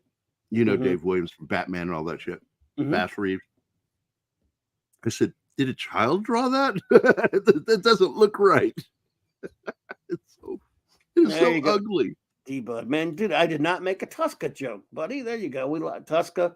We've come there. We've had our come to Jesus meeting about Tuska. You came on here and you defended him well, and I understand. He could help with Vinny Coletta inked him sometimes. I'm just kidding. But now Frank Robbins, on the other hand, and Don Perlin was Hungry Boy's favorite, not. But yeah, that's I saw that thing on Twitter like that. They're trying to say that it's John Cassidy. No, unless somebody chopped off both of his hands. Maybe he had a stroke. He is a. I look. There have been times I've seen stuff by a certain artist, and I'll go, "No way, they did that," but not that to that extent. I don't think. I mean, obviously, some people, I'm no artist, but I know enough to know some guy could be rushed and not do his best work. I'm sure. Especially these guys, as you well know, the comic artists, the kind of deadlines they have sometimes and all that kind of stuff, which is why you had to have fast inkers back then. But like Vince Coletta. Well, it's what happened to Kirby. He get insane turnarounds, and so he was so fast. Hurt the quality of his work. Coletta was. Well, Kirby was one of the few that Coletta couldn't completely ruin, but he did still. He was just Gil Kane, the great Gil Kane, once referred to Vince Coletta as DC Comics' first sanctioned abortionist. This guy, he erased backgrounds. He was an assassin because he was quick. He could churn it out, and idiot editors didn't care that he was just like cutting corners and wiping out and he tried it on Kirby a couple times, but Kirby didn't put up with it. But eventually Kirby got kind of fed up with some of the stuff he was doing and ended up getting Mike Royer, who was a lot more dependable. I personally preferred Joe Sinnott, but he was at DC. He couldn't go with Kirby to DC. He was at Marvel. He couldn't go to DC. But still, I don't know. Some of these inkers, though, man. And however, on the other hand, John Byrne should have never been allowed to ink himself. That was a crime, a capital crime there. I agree. But he did it because he could get paid for. He could get paid for when he took over FF writing, drawing, and then inking, and he got paid for 3 jobs. I guess that's that's what happens when you're back then when you were a fan favorite. Now, at least Frank Miller didn't even try to ink himself that much when he was on Daredevil. Joe Rubinstein was great, and Klaus Janson inked him. So, in fact, if you look at that Wolverine miniseries that Miller did with Rubinstein inks, it was just beautiful because of Rubinstein. Yep. That's an amazing book. I am hungry, Courtney. That's right, man. He's hungry. He's been busy. He's been talking all day. Let's see. This is the first meal I've had today. I am so fucking hungry. Hey, go for it, man. Relax, buddy. I got you. Frank Robbins is a god compared to the current Marvel DC artists. Yeah, I mean, look, because Frank Robbins had the skins on the wall. I mean, the man worked in the golden age. And by the time he was doing those Invaders comics in the 70s, like a lot of artists back then, they had to draw to make a living, and they were getting old. Their eyes weren't great, their hands were, and they were still having to. They couldn't just retire, and they were being put on some of the lesser selling series. But when I'm a kid, I don't know that shit. When I'm a kid and I walk into a store and I see a Kirby cover and I open it up to a Frank Robbins inside that looks like it should be hanging on a refrigerator door. As a kid, I'm going, this sucks. I hate this guy. Don Heck, he's covered up. But, I bitched about those guys. When I learned about comic history, I'm like, oh, man, those guys, I'm glad they got the gig that helped them live a little bit longer and, make a living a little bit. but still they were, they would put a beautiful George Perez cover on a Justice League, and you'd open it up, and there's Don Heck insides. Yeah. Yeah, but Tuska, and I'm D-Bud likes to. I like some of his Iron Man. You did convince me on some of his Iron Man there, D-Bud. And again, Tuska's another one, man. He was around a long time. By the time I'm seeing his stuff as a kid, he's the man that was in his, I don't know, 50 or 60, still drawing comic books. It's a different industry back then, but you know what? They made some good comics, and people actually bought them and all. Unlike now, no one buying this new crap. Nobody is buying it. Because I'm one of those people that defends Rob Liefeld. It's like, he's a good enough guy. He's a nice guy. I liked him. I admit it. But I like what his creations were. I didn't really care too much for some of the things that he drew, but he did sequential artwork right. If you can follow the story visually, then you're doing okay. Yeah, I mean, I didn't like his work either, and I thought back then, in the 90s, I didn't like him, and then he and the other Image guys were really supportive of Jack Kirby and Ross and stuff, and I thought I was impressed with that, and I appreciated that he did that. He and Jim Lee, not the biggest Jim Lee fan either, but and some of those Image guys, they came out in support of Kirby, and I thought that was pretty cool. Yeah. They understood. So that's the thing that always got me, Gary. I mean, when I would get in these arguments at comic shops with these know nothing kids, whether about the greats of the industry, the Kirbys and the Kanes and the Adams and whomever, and they would just act like they didn't know who they were, or they didn't matter. I'm saying, like, I'm a big believer in respecting what went before and respecting the pioneers, the people who got you here. I can't stand it when, like, they would talk about wanting to draw or write comics, and they wouldn't know anything about Joe Kubert. They wouldn't know anything about Will Eisner. They wouldn't know anything about Alex Raymond or Hal Foster or Bern Hogarth or Jim Steranko or Al Williams or any of these guys. I'm like, who do you know about? We know about Todd McFarlane. We know. Shut up. And they wouldn't have respect for the guys that went before. It just drove me up the wall, and I just hated that stuff. Yeah, it's sort of like I didn't react well to Obar's The Crow when it came out. I just didn't like the artwork. Yeah. I was never into the comic either. I thought the movie was all right, but I never was a big Crow guy one way or the other. Me either. Yeah, but I am interested to see what they do with the new one. I've heard it's pretty. I've heard it's pretty bad, but I can understand why fans of that movie don't want to see a stupid remake. Though, so, of course, I hate remakes. I'm the big hater of remakes anyway. But yeah. There's no excuse for Perlin or Allred. Oh, you know, last forgotten. Hungerway hates Perlin and Allred. Mike Allred's got a certain charm to his style there, Hungry, but I understand why you don't like him.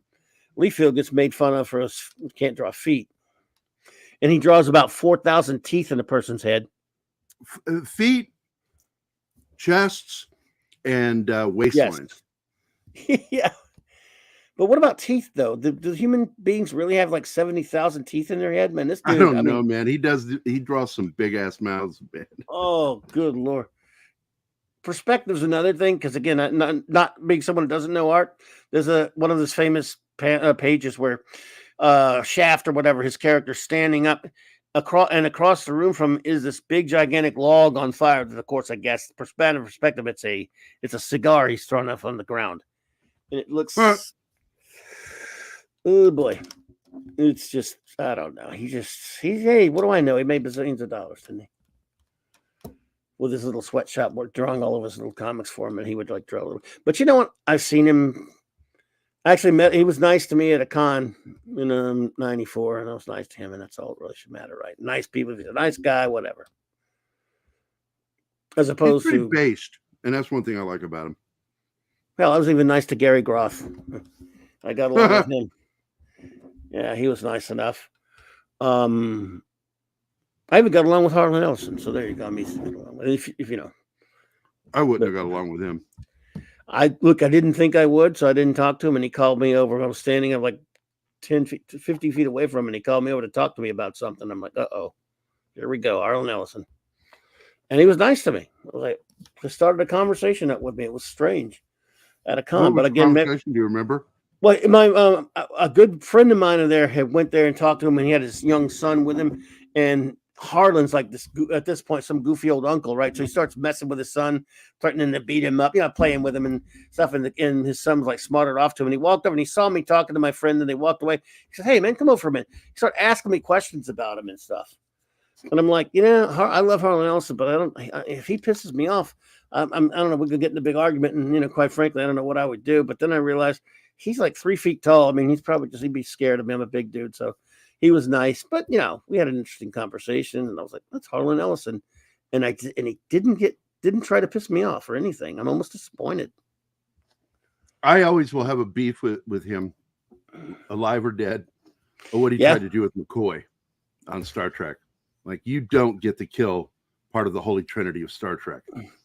Also, that whole story was saved by the way he acted. It was saved by Roddenberry and D.C. Fontana, because he wrote like drug dealers on the Enterprise and all this shit. Yeah, it's ridiculous what he did. The comic book adaptation of that script is also a script to read. And I'm like, it doesn't fit in Star Trek. Well, he bitched and moaned and said, I thought they screwed it up and all that kind of stuff, even though he by the way, he did accept that Hugo Award for it. He thought they screwed it up. I'm like, well, you know what? You agree to go work for these people. You write a story and they say, no, it's their characters. You don't mess with that. Our characters don't do that. And if you don't want to write for him, fine, Harley. But that's what he was always with television. Yeah. So, and some things he took his name off of. He didn't take his name off of that one, though. And sometimes he'd take his name off and change it to Cordwainer Bird. What was it? Cordwainer Bird would be the name he would put on. He put that on a couple of his Voyage to the Bottom of the Sea scripts and other things. Right. Ellison. The guy was something, though, it's man. Ridiculous. It's ridiculous. People like that, they just annoy me. Like, stop being a turd. Like, anything you're doing is above, being more than just embroidered toilet paper. Stop treating like it's special. It's good. Enjoy it. But don't be a fucking dick about it. Sorry for my language again. No, I got you. I had a run-in with Howard Chaykin, and he acted like a jack guy and came up and made a jack off in my face one time. And some people say he's a nice guy. I always thought he was a jerkweed. What was it over?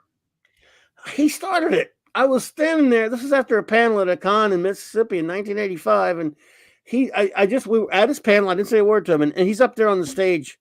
I guess at the time, Teen Titans was a big book, and X-Men, and he says, if you're 30 years old and you read Teen Anything, you're an idiot, and you should get a lot. And I wasn't even close to that age yet. I was like 21 or something. But so we kind of laughed. And after the panel's over, I'm having an argument, not an argument, a discussion with some other people. At that time, I've been doing a lot of research. I'm kind of a debunker of Stan Lee myth. I'm not a big Stan Lee guy, but we won't go there necessarily tonight. But he walks up and starts listening to me talking to a dude about some things.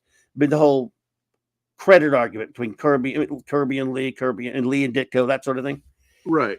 And he comes up to my face and goes, hey, in my face. And this dude's don't be a shithead, all right? And he starts to lecture me about something. And then you think maybe he realizes he's looking up a lot because I'm like 2 feet on him. And I'm just a big dude, but I don't want to hit him. But I'm looking at him like, who are you talking to? And he just kind of walked away. I'm like, I don't understand why he's starting. And for years, my friends never let me live it down. They always say, hey, don't be a shithead. It became the saying. They would all, hey, I'm Harlan. I'm Howard Chaykin. Don't be a shithead.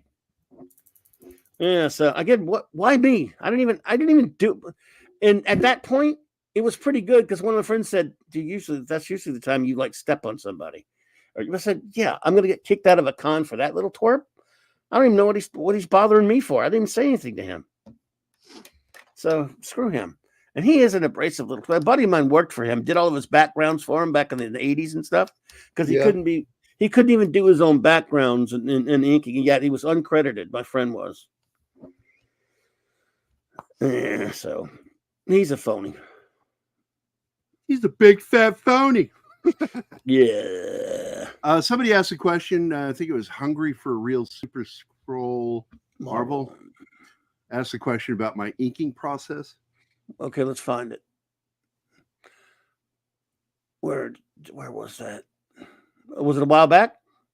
It was a few minutes ago. Hungry Boy, what was your question, brother? Looking for you now. See if I can find it. That's my boy, Hungry Boy, but he has a complicated name on there. There it is. He says, still want to know what Gary's inking method is as per materials. Oh, please. Hungry Boy used to be in the business for a long time, by the way, in the 90s and stuff, 80s and 90s.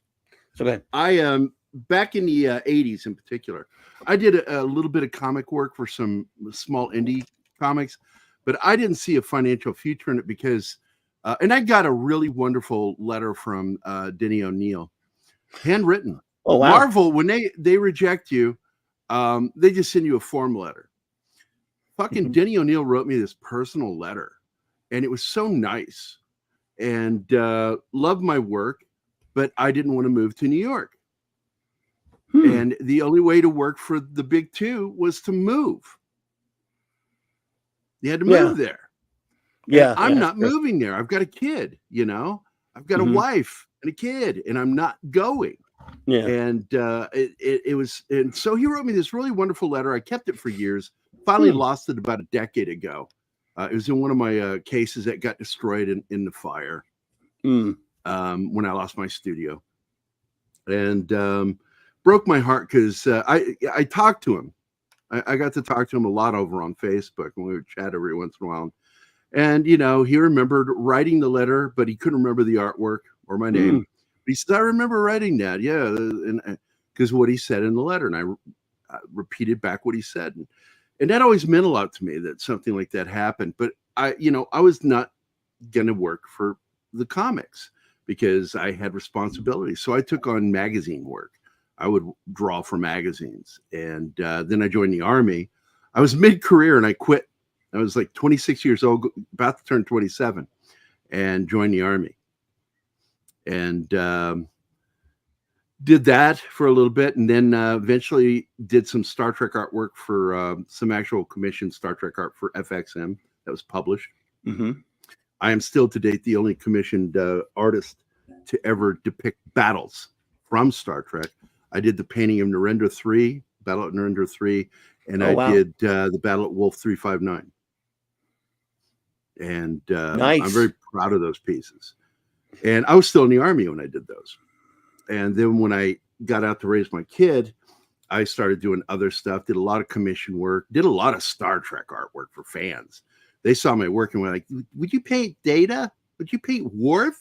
I'm like, yeah, I love doing that stuff. That portraits was like my favorite thing to do. And then I got hired by a magazine in 95, worked for them through 97. Then I moved and took a job working for TruckNet. It is independent. It was the internet portal for the trucking industry, and I was their artist. And I did murals for Rockwell International. I did 2 truck murals for them that went on trailers, space paintings. It was a lot of fun, good money.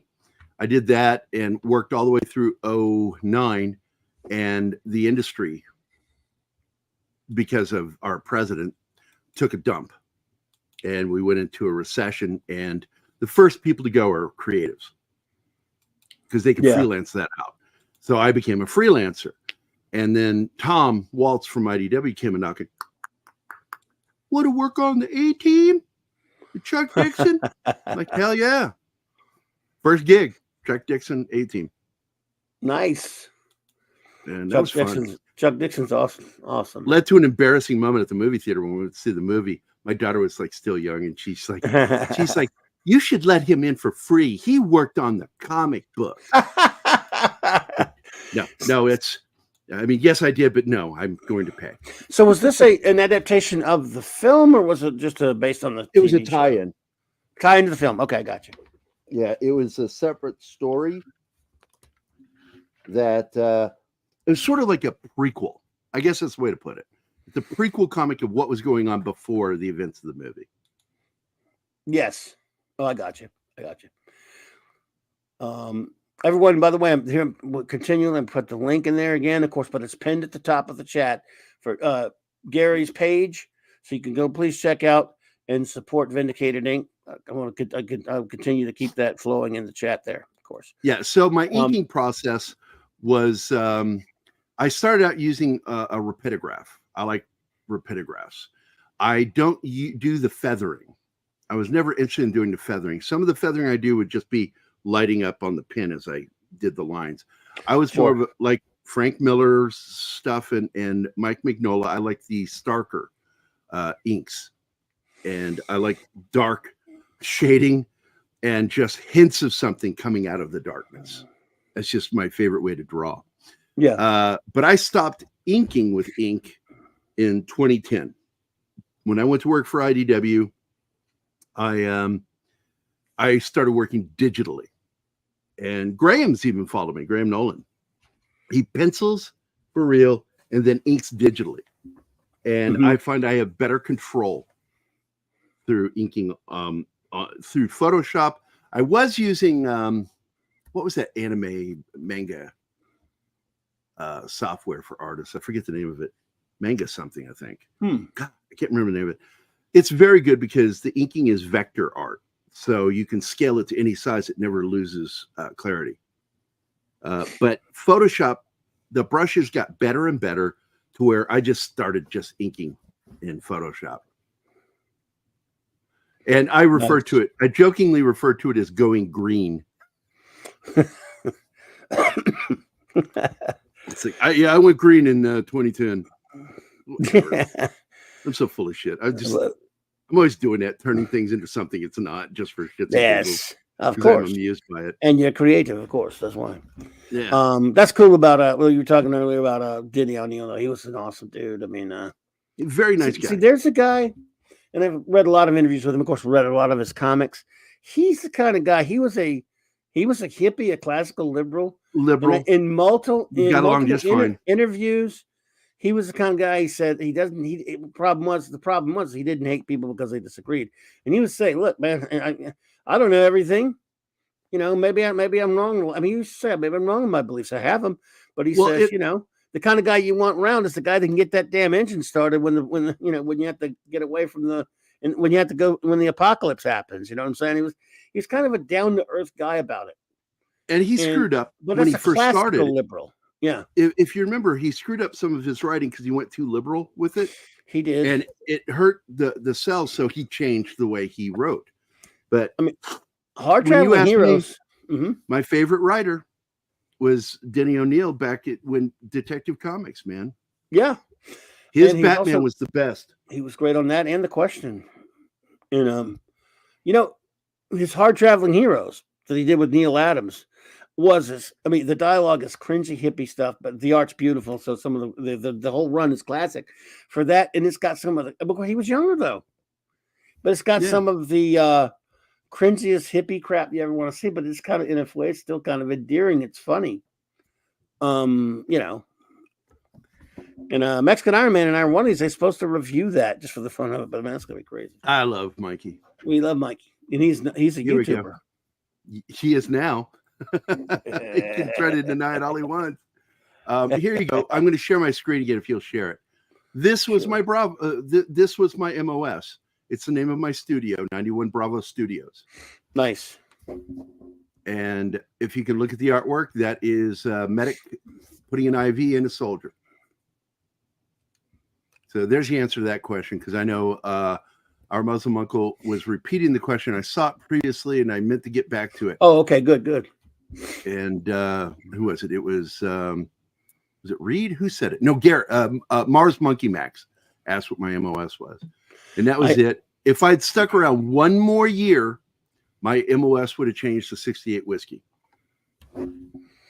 Hungry Boy, who did work with a lot of these guys, also, he says, "Thank you very much for that, Gary. Much appreciated. Dick Giordano had a different take. He was my inking elder, but I love your take. Yeah, I love Dick Giordano as well. But he said Denny wasn't that much of a hippie in real life behind the scenes, Clubby. I bet. Also, the point being, it was a time when you could be either, and you still existed with each other, and you didn't agree. You didn't have to. It wasn't, people weren't didn't want you dead if you didn't agree with them. Yeah, it's ridiculous today. It just really is. I get tired of politics when people just begin just shouting at other people. I'm like, you're no good. You're no good. You think wrong. Whatever. Fuck off. Yep. Sorry. Again, I'm sorry. That language just comes out of me. I understand. I stand under. You stand under. Yes, I try. Admiral Teague, hello there, Kemosawi. What'd you say there, buddy? Admiral. What's up, dude? Read by Nature said Mexican Iron Man is the sticky cheese that bonds us all together. Is he the sticky cheese on our pizza that bonds our pepperoni together? Is what you're trying to say? Well, he is, and he's a YouTuber. Did you know that? Who? Teague? Yeah. No. I mean, no. Well, Teague is, yes, but I'm talking about Mexican Iron Man. He claims he's not one, folks. Don't let him get away with it. He says he's not, but he is. He is. Don't let him get away with it. And he loves Alf too. So. Teague, I don't know if Teague's ever heard my Shatner. Go for it. He's Teague is trying to save Star Trek, so you may as well give him Shatner. The people of a more perfect union.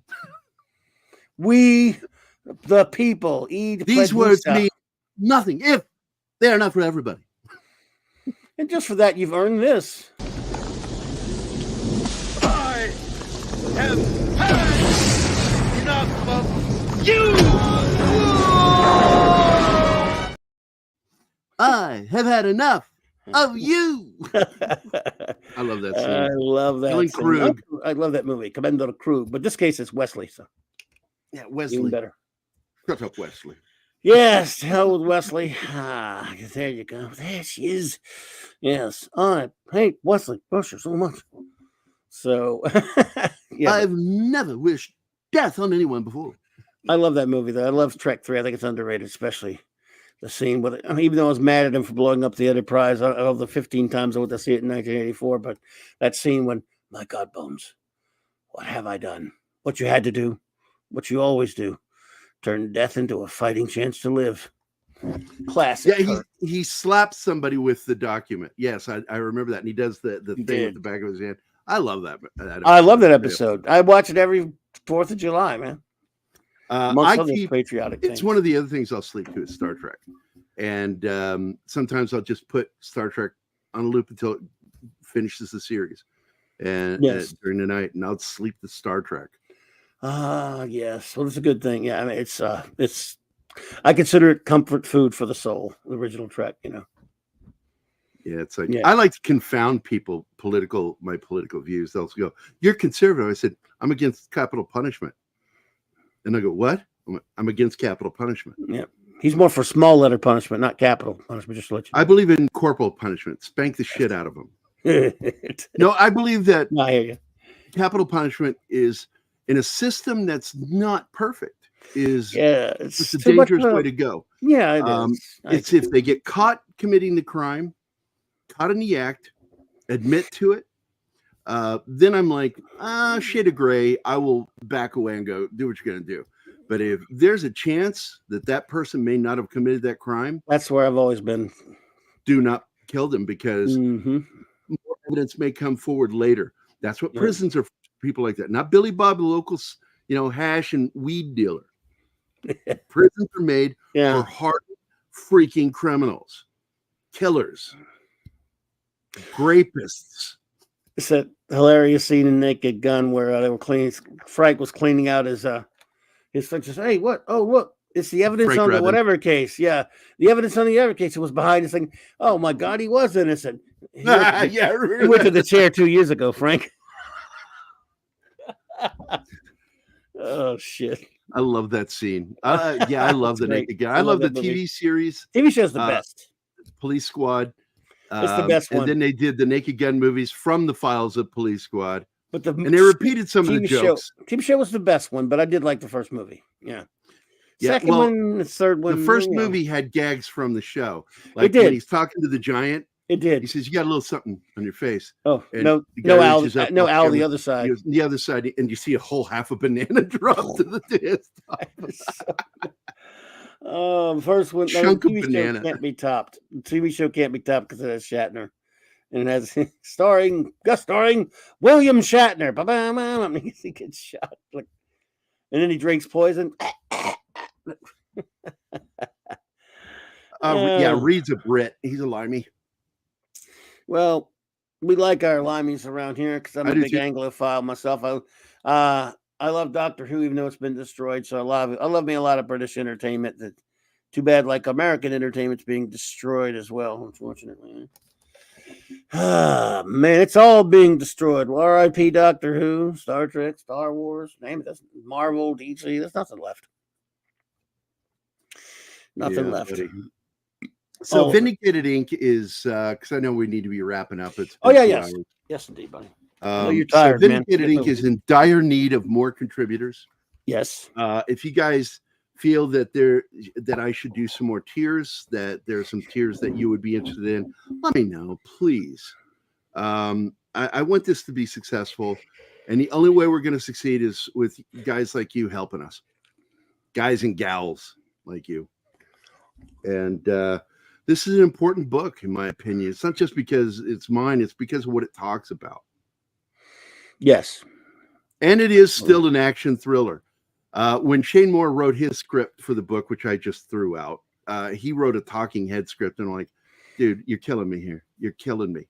I've got to have like stuff happening. He's got to be doing things. You know, a soldier isn't a soldier unless he's doing soldier shit. It's like a bomb's not a bomb unless it explodes. Okay, a soldier isn't a soldier until he's doing soldier shit. No.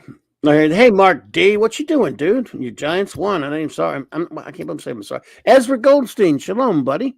Good to see you there.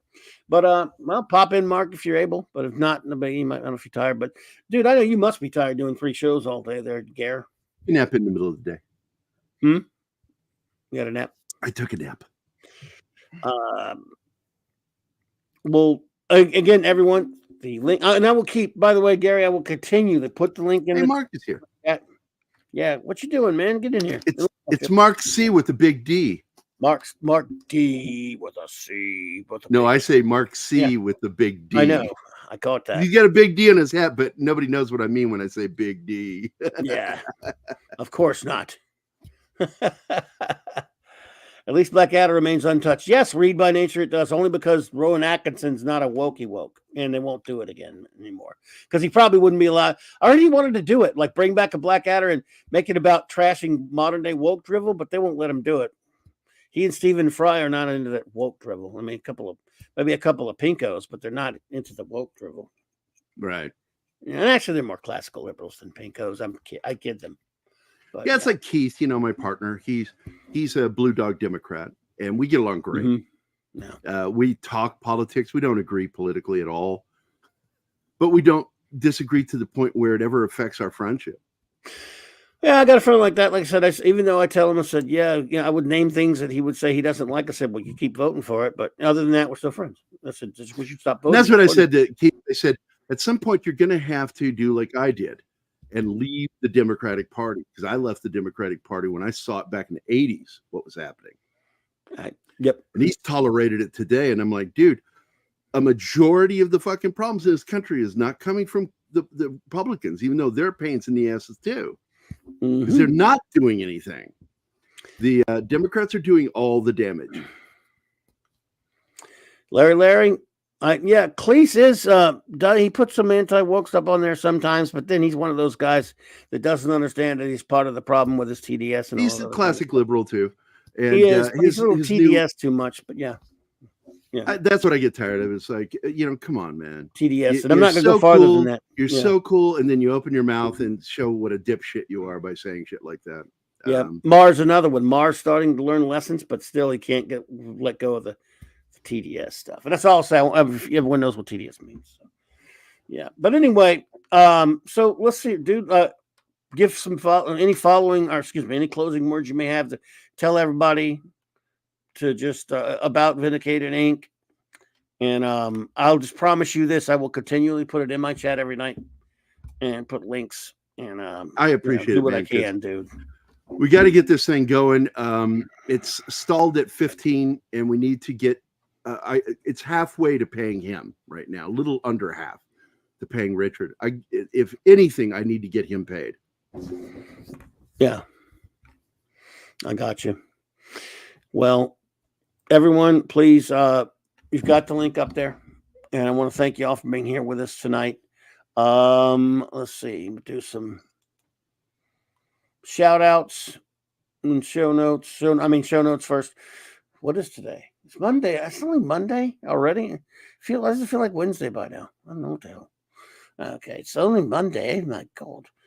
Again, big shout out to J-Man for hanging with me earlier. Appreciate that. There he is.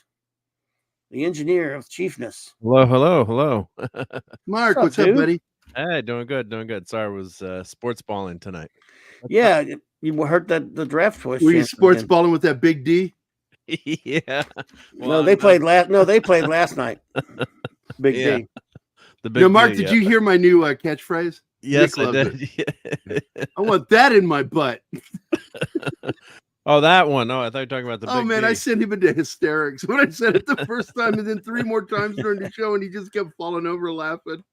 Don't kill Nick Weiser. We need to do a show together tomorrow I'm night. trying to kill him with laughter. Read by nature. I did see that Jordan Peterson, Stephen Fry thing. Yeah, man, I really love Stephen Fry, man. I admire him. So, Interesting, yeah. Your some uncle said read. That's cool. I'm a big love fan of PBS. Stephen Fry too. Yeah, I don't he's care what his hilarious. politics are. I just guy's love him. great. I love him. I love him and Hugh Laurie and Richard and Rowan Atkinson. Classic comedy that the people Red don't Dwarf know. guys. Yeah. It's like I like hanging out with people who know their British TV because I grew up on British TV. I've just been watching Red Dwarf for pretty much the first time. Love Yeah, that so, I told you that one amazing. night, didn't I, Mark, when I found out what Yeah. smeg meant? Smegging L, you smeghead. Because I'm sitting down in college and I'm like reading this thing and I'm like, smegmatic means what? Smeg. What? Smegga. And I'm like, Oh, smeg. smeg. Oh my God, that's what smeg means. Ooh. Oh, wow. Ooh. Crichton, you are a complete and total. Well, the word hasn't invented what you are, but you are one, and a complete and total one at that. I love Rimmer. Rimmer's the best. Yeah. Oh, My wife was like, "What are you watching?" And she, you hear the dialogue. If you're not watching it, like from the other room, like, what are they saying? Yeah. I haven't introduced Anima to this stuff yet. I'm afraid to because she doesn't like comedy if it's too silly for her. And like Red Dwarf gets a little silly. It does have silly British humor, but also has like hard science fiction mixed in with it, which is so I know incredible. And that's why I loved it so much. Yeah. But I'm gonna probably start her because she likes Monty Python. Oh, there you go. I'm gonna introduce her to John Cleese's Faulty Towers. Greatness. Can't go wrong there. And I just introduced her to the movie this weekend, Friday, and then we did it on Saturday. Was A Fish Called Wanda. Great movie. God, I love that movie. Love it. And then Blackadder. Maybe if she likes those others, maybe she'll like some Blackadder. I haven't introduced her to that one yet, but I slowly introduce her to things, and I'm careful how I introduce them to her because it could be ruined very quickly if I pick the wrong day to show it to her. Are you like your youngster or someone else? My girlfriend. Oh, Yeah, okay. my I didn't know who you're talking about. She's younger than me by like almost 20 years, but yeah. No, I don't know if you were talking about your kid or I didn't know that was your girlfriend. So there you go. Yeah, you never know what people are going to get into. My daughter was raised on British humor. Nice. She will Mine walk too. around. She'll do lines from Monty Python. My kids also, and my kids are old, so old for as kids go anyway, in mid-30s. So I had them when they were 30. Oh my God, my kids are going to be 37. They came out of the womb, full-grown 30-year-olds. There you go. Ruined my wife. Jesus. Fry was mega fab in Blackadder. Yes, he was. Bah! Yes, he was. Especially on Blackadder Goes Forth. General Melchett. And by the way, every single joke I just made, those are definitely British. That's British humor.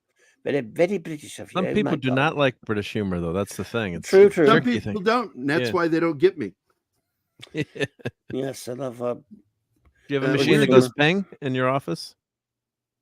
Ping, ping. Look, you've got the machine that goes ping, ping, ping. It's a machine that goes ping. My favorite line in that movie is, "Would you care for an after dinner mint?" Fuck off, Bob. Stuffed. It's just a wafer thin mint. All right. Puts his mouth, puts it in. He goes, "Bon," and then runs. I gotta clip that. I don't know if that would get dinged or not. I had that as a clip. That would be for Toxic Tuesday. Toxic Tuesday, yeah. Oh, holy and crap! Then just that movie? the insanity of that scene when he's talking to what's his name, Terry Jones, who's playing the mop lady. Right. And he goes, "What's the meaning of life to you after all you've been through?" And she goes, "Well, when all's been said and done, at least I can say I'll never work for Jews." God. And he chokes and he puts the vomit bucket over it. He goes, turns to the camera. He goes, "I'm so sorry. I had no idea we had hired a racist." Oh, back when you could make those jokes. Back when you could do it. Mel Brooks, with Blazing Saddles, and Monty Python with everything they did. Producers. Good luck doing it today. No. Yeah. Could you imagine that springtime? Springtime bleep, bleep, yeah. We can't say it on YouTube. We'll say hister. We can't even say it on YouTube. Yeah. Springtime for a guy we can't say on YouTube. Don't ask Clobbs about the young ones, Jerry. Don't ask me. No, I didn't was big on the young ones. They were all right. Those two must plant the seed. I like those guys. And then you sow the seed, and then you reap the seed. That's neat. How about the Goodies? Did you ever watch the Goodies? I never got to see that one too much. I saw it, but British comedy troupe too, kind of in the vein of Monty Python, but they were on PBS here back in the 80s all the time, and they were. I remember the show, and I just got a copy of it at last, the 1948 show. And it's got John Cleese and his partner, the doctor from Monty Python that died cancer. Graham Chapman. Graham Chapman. Ultra Magnus and John Fox. John Fox is from 540 Studio. Member for 1 month. Hail Club and panel. Good to see you. Thank you for being here. Sorry, Gary. Jerry, continue. Gary. Oh no. Before we go, though, I want to remind everybody, please, at any level you want to, it could be $1 to, the lowest one we've got set up now for a level is you get a thank you through the website. But once you go to $15, you actually get added to the backdoor page. That was, of course, suggested by one of our PCM fans that we should have a page called the backdoor, where people who contributed $15 and more get a thank you, and they're in the order of their contribution. So your name ends up in the back of the book. If you do one of the $500 ones, like one of our contributors did just this weekend, you will be included in the book. We'll draw you into the book, or if you want to gift it to somebody, we'll put them in the book. Draw them into the book. I will draw them. Excellent. Excellent. We make them look skinnier and better. Sure, I can do anything. I'm an artist. Right. True. I remember one time I used to do portraits back in the 80s. A lot of portraits. I got commissioned for many a family of portrait. And this one lady came in with her son, a picture of her son, and her son, Jesus, man. I was like, is he human? Is this kid human? Because he was from the Goonies. I don't know what he kind of sloth. Yeah. And this lady says to me, "And make my baby look good." And in my head, I'm thinking, God didn't do it. So what do you expect me to do? If I don't draw it to look like him, it's not going to be him. That's mean. Yeah, right. Yeah. I didn't say it, but that's what went through my brain. And I remember it to this day thinking that, going, Jesus, God didn't do it. What do you think I'm going to do? Like, wow. If I try to draw him good, it won't look like him anymore because he's really fugly. So what happened to the what happened to the portrait? I did the portrait, and I did some shading on him to where it kind of hid some of his ugliness. And that's so she was happy. She was happy. She paid me. That's all that matters, right? As long as mom is happy. Draws him with a 100. What does that say? 102 nib. Well, if Gary draws them with a hunt 102 nib, I'm not sure what that means. That's a pen. I don't use the pins. I quit using pins in 2010, and I by the way, it's 2000 until 2009. After that, it's 20. People still do it. It's It's 2023. Stop fucking saying that. That's the wrong That's way right. to say It's it. 2023. It's 2023. Yes, sir. Yeah. Damn it. Yeah, that's way in the future. 2020. I'm a grammar long way off. Yahtzee. Oh yeah. I raised my daughter to be one. She is too. I love the way she is. It'll drive her crazy when somebody says something wrong or spells it wrong. And then, of course, my girlfriend. My girlfriend, Anima, is just an absolute grammar one, too. And I said, that's really bad because you're Austrian. And it just looks bad that you're a Yahtzee. I'll piss her off so much. Like I did it today. She was on the morning show. We talked about a movie. And she's on there. And I said, you're the first time I met her, she says, I'm from Vienna, Austria. And I said, the Bavaria of Europe. Which is an insulting thing to say because that's what I do. I just say shitty things to people. And she says, I'm not Bavarian. I'm not German. I'm Austrian. I said, oh, I'm sorry. What language do you speak? She goes, German. German. Yeah. Fuck you, Gary. She'll go, fuck you, Gary. It's like that accent that Doogie was using in that Dr. Who. His accent was bad last night. Yeah. He was putting on an over-the-top one, though. It was kind of funny. Yeah, but he dropped it a few. It was funny, but he dropped it. He was doing it on purpose, though, Yes. Yeah, he was actually kind of funny. He was the funniest thing in the stupid episode. What's Doogie I remember using a Kevin nib Costner years ago, back in the 80s. I used the nib, but my preferred thing to work with was a rapidograph. I liked working with them because I don't like ink on my hands. Okay, I'm OCD, and I don't like getting ink on my hands. So I quit using a quill pen and started using a rapidograph. What is that? Rapidograph. Rapidographs they're usually used by industrial artists, guys that do drafting, engineering. They're the early version of what they started making, those pens that have a little tiny hole at the tip, and you can draw with it, and it's a marker, and a little bit of ink comes out with it as you move it around.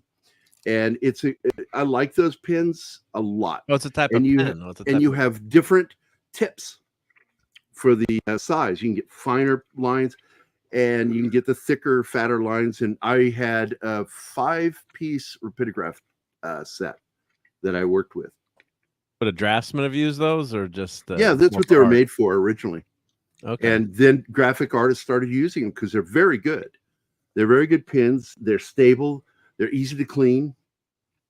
And I was so grateful when I didn't have to paint anymore, too, because I owned like a $500 Pache airbrush and Pache compressor. And my God, I bought that way back in the 90s. Like, I don't know how much it would be today if you bought it now. And I finally got rid of it. I sold them because I can now do everything I did with my airbrush. I can do it with a computer. And I'm happy with that. And when I do my pencil sketches, people are weirded out that I throw my pencil sketches away. They're like, why? I said, because that's not finished artwork and I don't care about it. The only thing I care about is the finished artwork. And people are like, you're throwing artwork away. And I'm like, I just don't even think of it as anything. It's just a method of getting to where I need to go.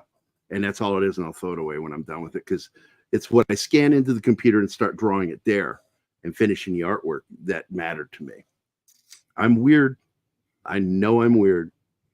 No, because I learned. I used to use it from my dad, but I remember when I was in college at the time too, and he was teaching me. He's like, well, if you're gonna do drafting, you've got to learn the basics. And then we got an early CAD system on the computer. He was always very high tech too, even though he was an incredible draftsman. But I remember going to college, and I'd already just learned CAD that summer. It's like, oh well, and they have you drawing, everything, and writing everything neatly. So to this day, my handwriting, like, wow, you really need handwriting. And then, but the professor was so funny. He's like, well, no one will ever use a computer for it. It's never going to take over the industry.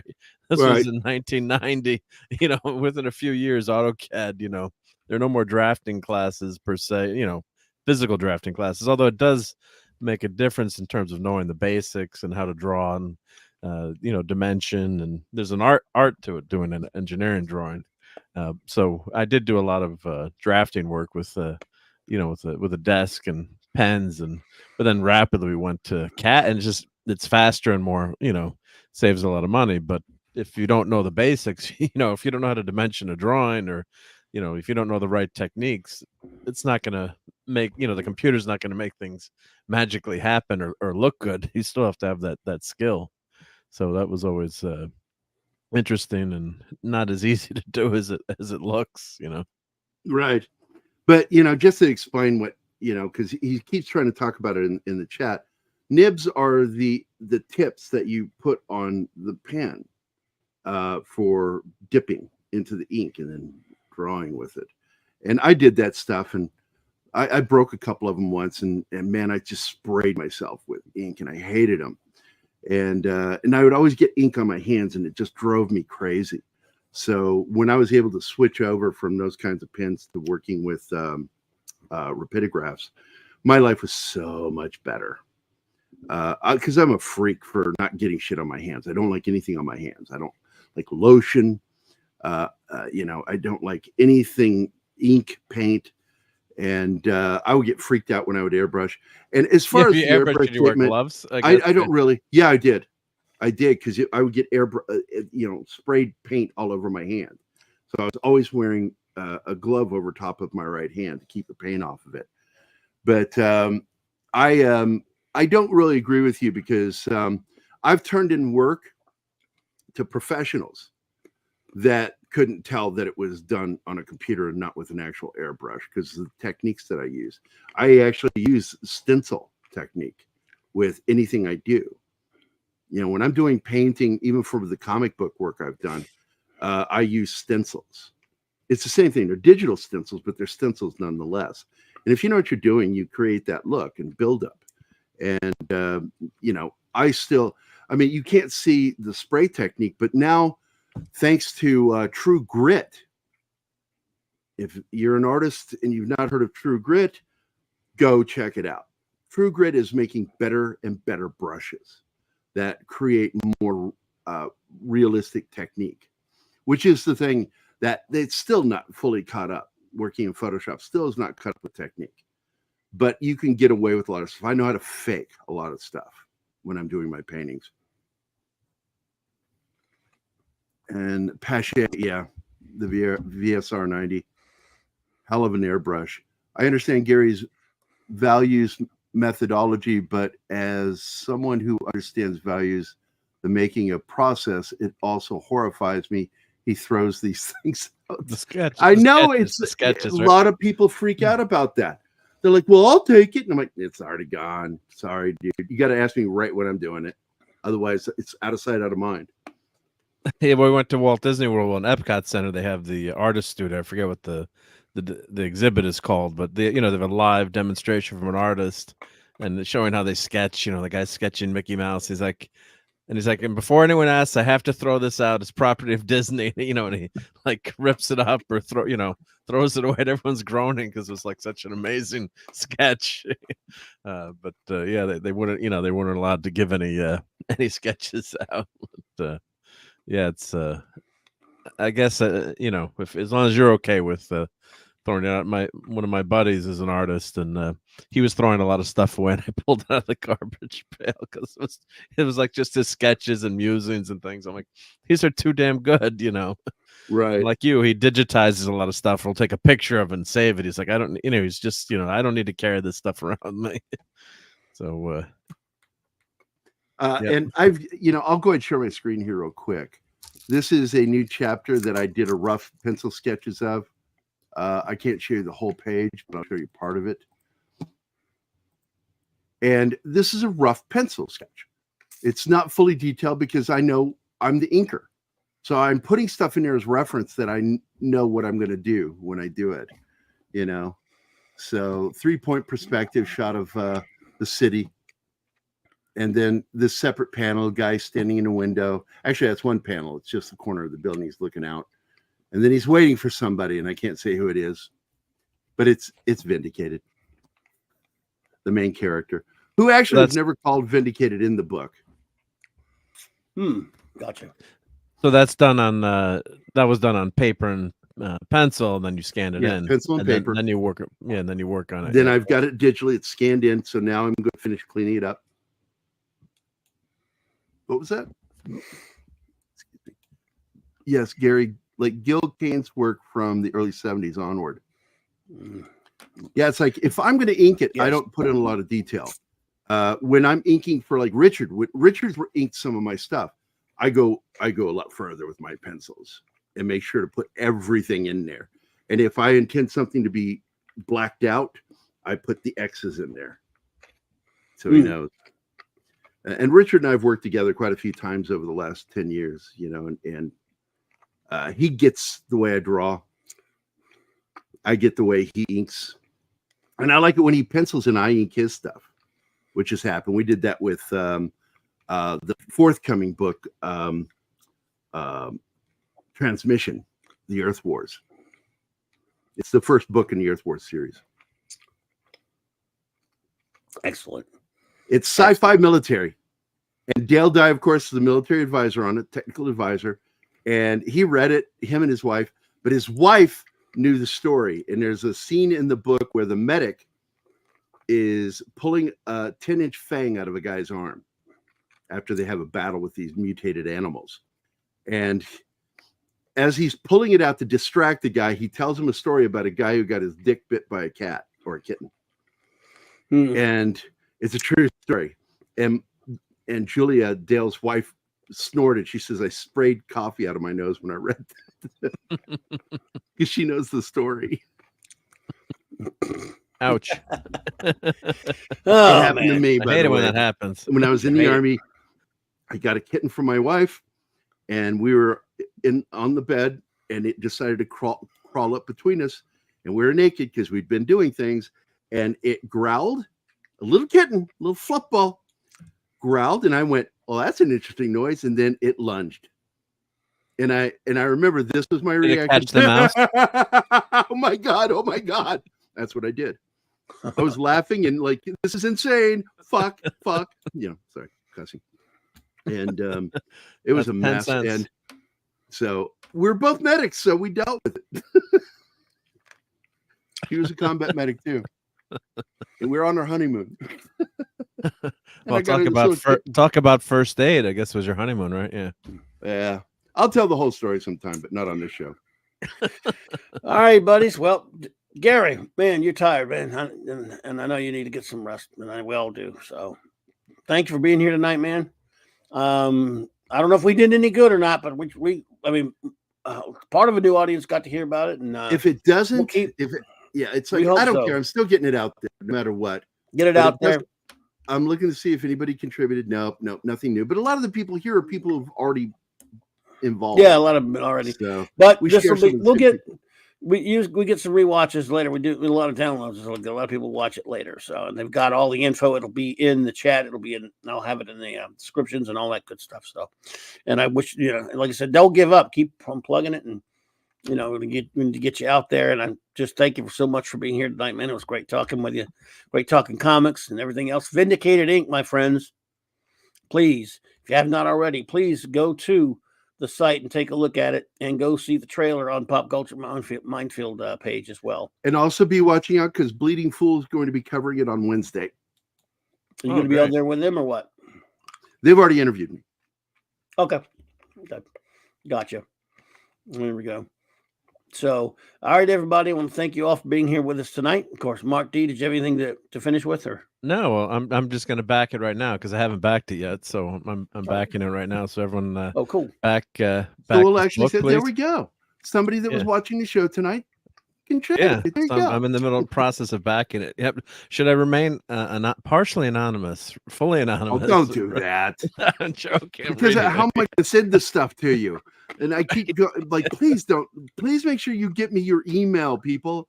So I know how to get a hold of you and get your addresses. Because when the shipping happens, we don't charge for the shipping now. That has to come later because we got to know how much the shipping is going to be. We don't know right now. Yep. So yeah, so I'm back in it. Matt I'm Vader was back kind of bitching at me about that, and I went, "Dude, I have no idea what the shipping's going to be." He goes, "Oh, well, okay." I love Matt. He's my buddy. Well, Hey, don't Stark of Iron. What's up, buddy? Hey, it's Stark. What's up, Hey, buddy? Stark. Hey, Stark. He's a big supporter of what we're doing. Thank you, man. I Nice. Good to appreciate see it. you, buddy. Good to see you. So, any closing words for us, Gary? Dwarf, Mm-hmm. Thuggerly, Good one. reneged, All right. and juxtaposition. Those are my words. Wow. What if that like set off anybody's trigger like a Winter Soldier? Yeah, somebody just got they're off to kill somebody. No, I appreciate everybody. Please do support this. If you share us out, make sure to tag people. Tagging people is so important. Tag people who you think maybe aren't aware of this shit that might be interested. This is veterans issues, but it's an action thriller too. There is real action. It's very realistic action.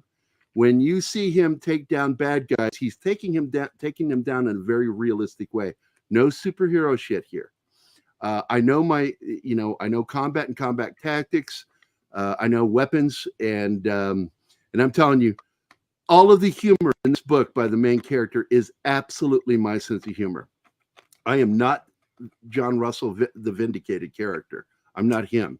That is based on two actual veteran buddies of mine. But his personality and sense of humor are all me. So when you read it, he says some messed up things that are funny, but they're messed up. It's dark.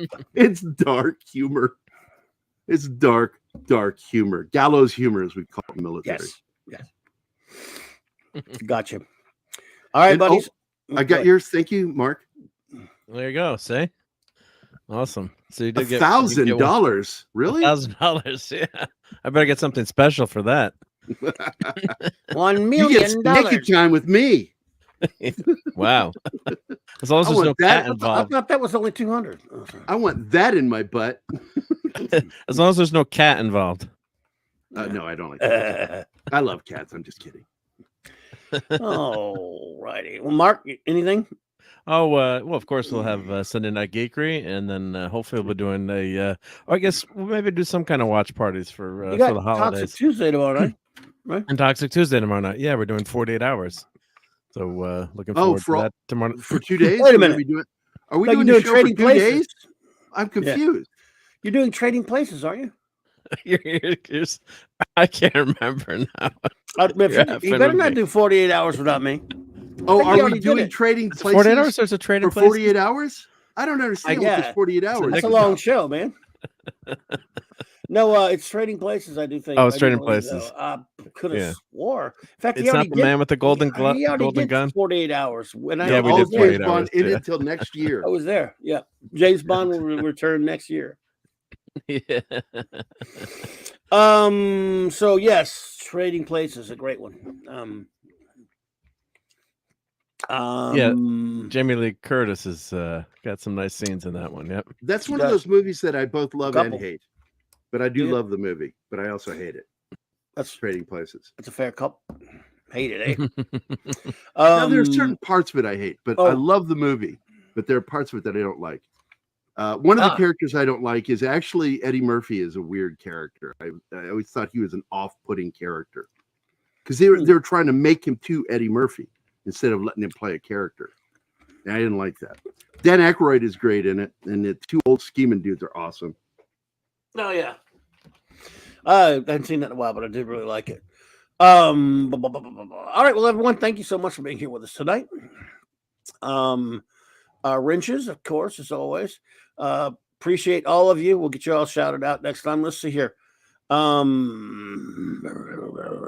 be hopefully with Loki. With Tom and the gang tomorrow night. Loki on Wednesday night, and of course this coming Wednesday, number 700 on YouTube, number 1400 overall. The big sort of a just open geek. What the hell? Let's hang out with you Wednesday night. The Clubhouse on Thursday night with Raquel and Mark. And then, of course, on on Jay's channel, are getting close to the end of our Jack Kirby's Fourth World coverage, which we're looking forward to for that. And Nick's channel also after that on Friday night, the Comic Shop Boys, talking some Christmas comics. And then Saturday night Star Trek. 4 more episodes of Saturday Night Star Star Trek. I like Star how you Trek. said that. Saturday night Star Trek. What an event it will be, folks. Sorry. And it's you almost have a little bit of Jackie Gleason in there. And away we go. Oh, yeah. Yes, like what he says.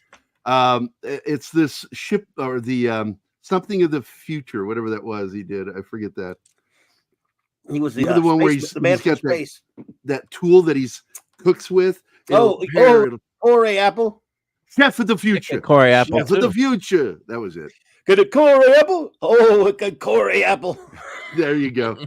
By the way, I have a little meme for you if you want to show it real quick. Okay. Let's see. Here we go. I made that for Noel, the Doctor Doctor Who fan. There it is. Doctor Who is dead, my dear Picard. Yes. Make it so. Number Q. Yes, it is indeedy deady. It's deader than tank tops, as the cat would say. The ratings were way down, weren't they? I mean, Well, naturally. Yeah. Nobody's watching it. Yeah. Nobody's watching it.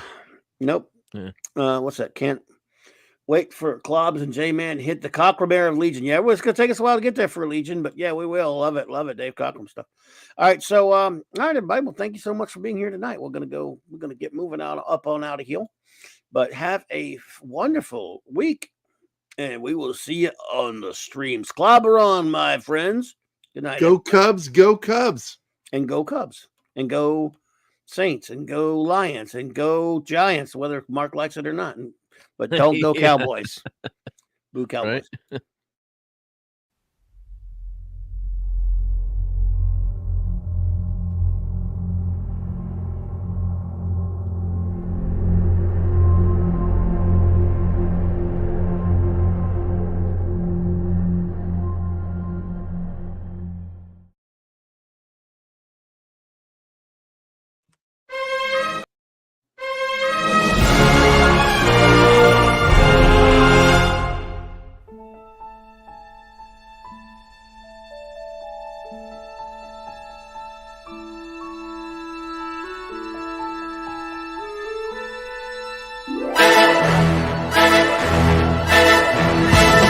Clobbering time!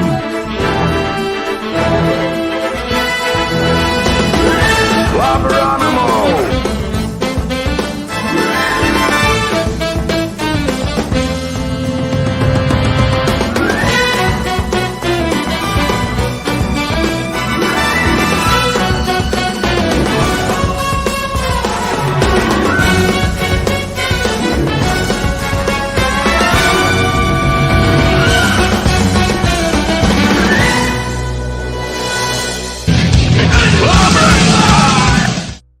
Groovy.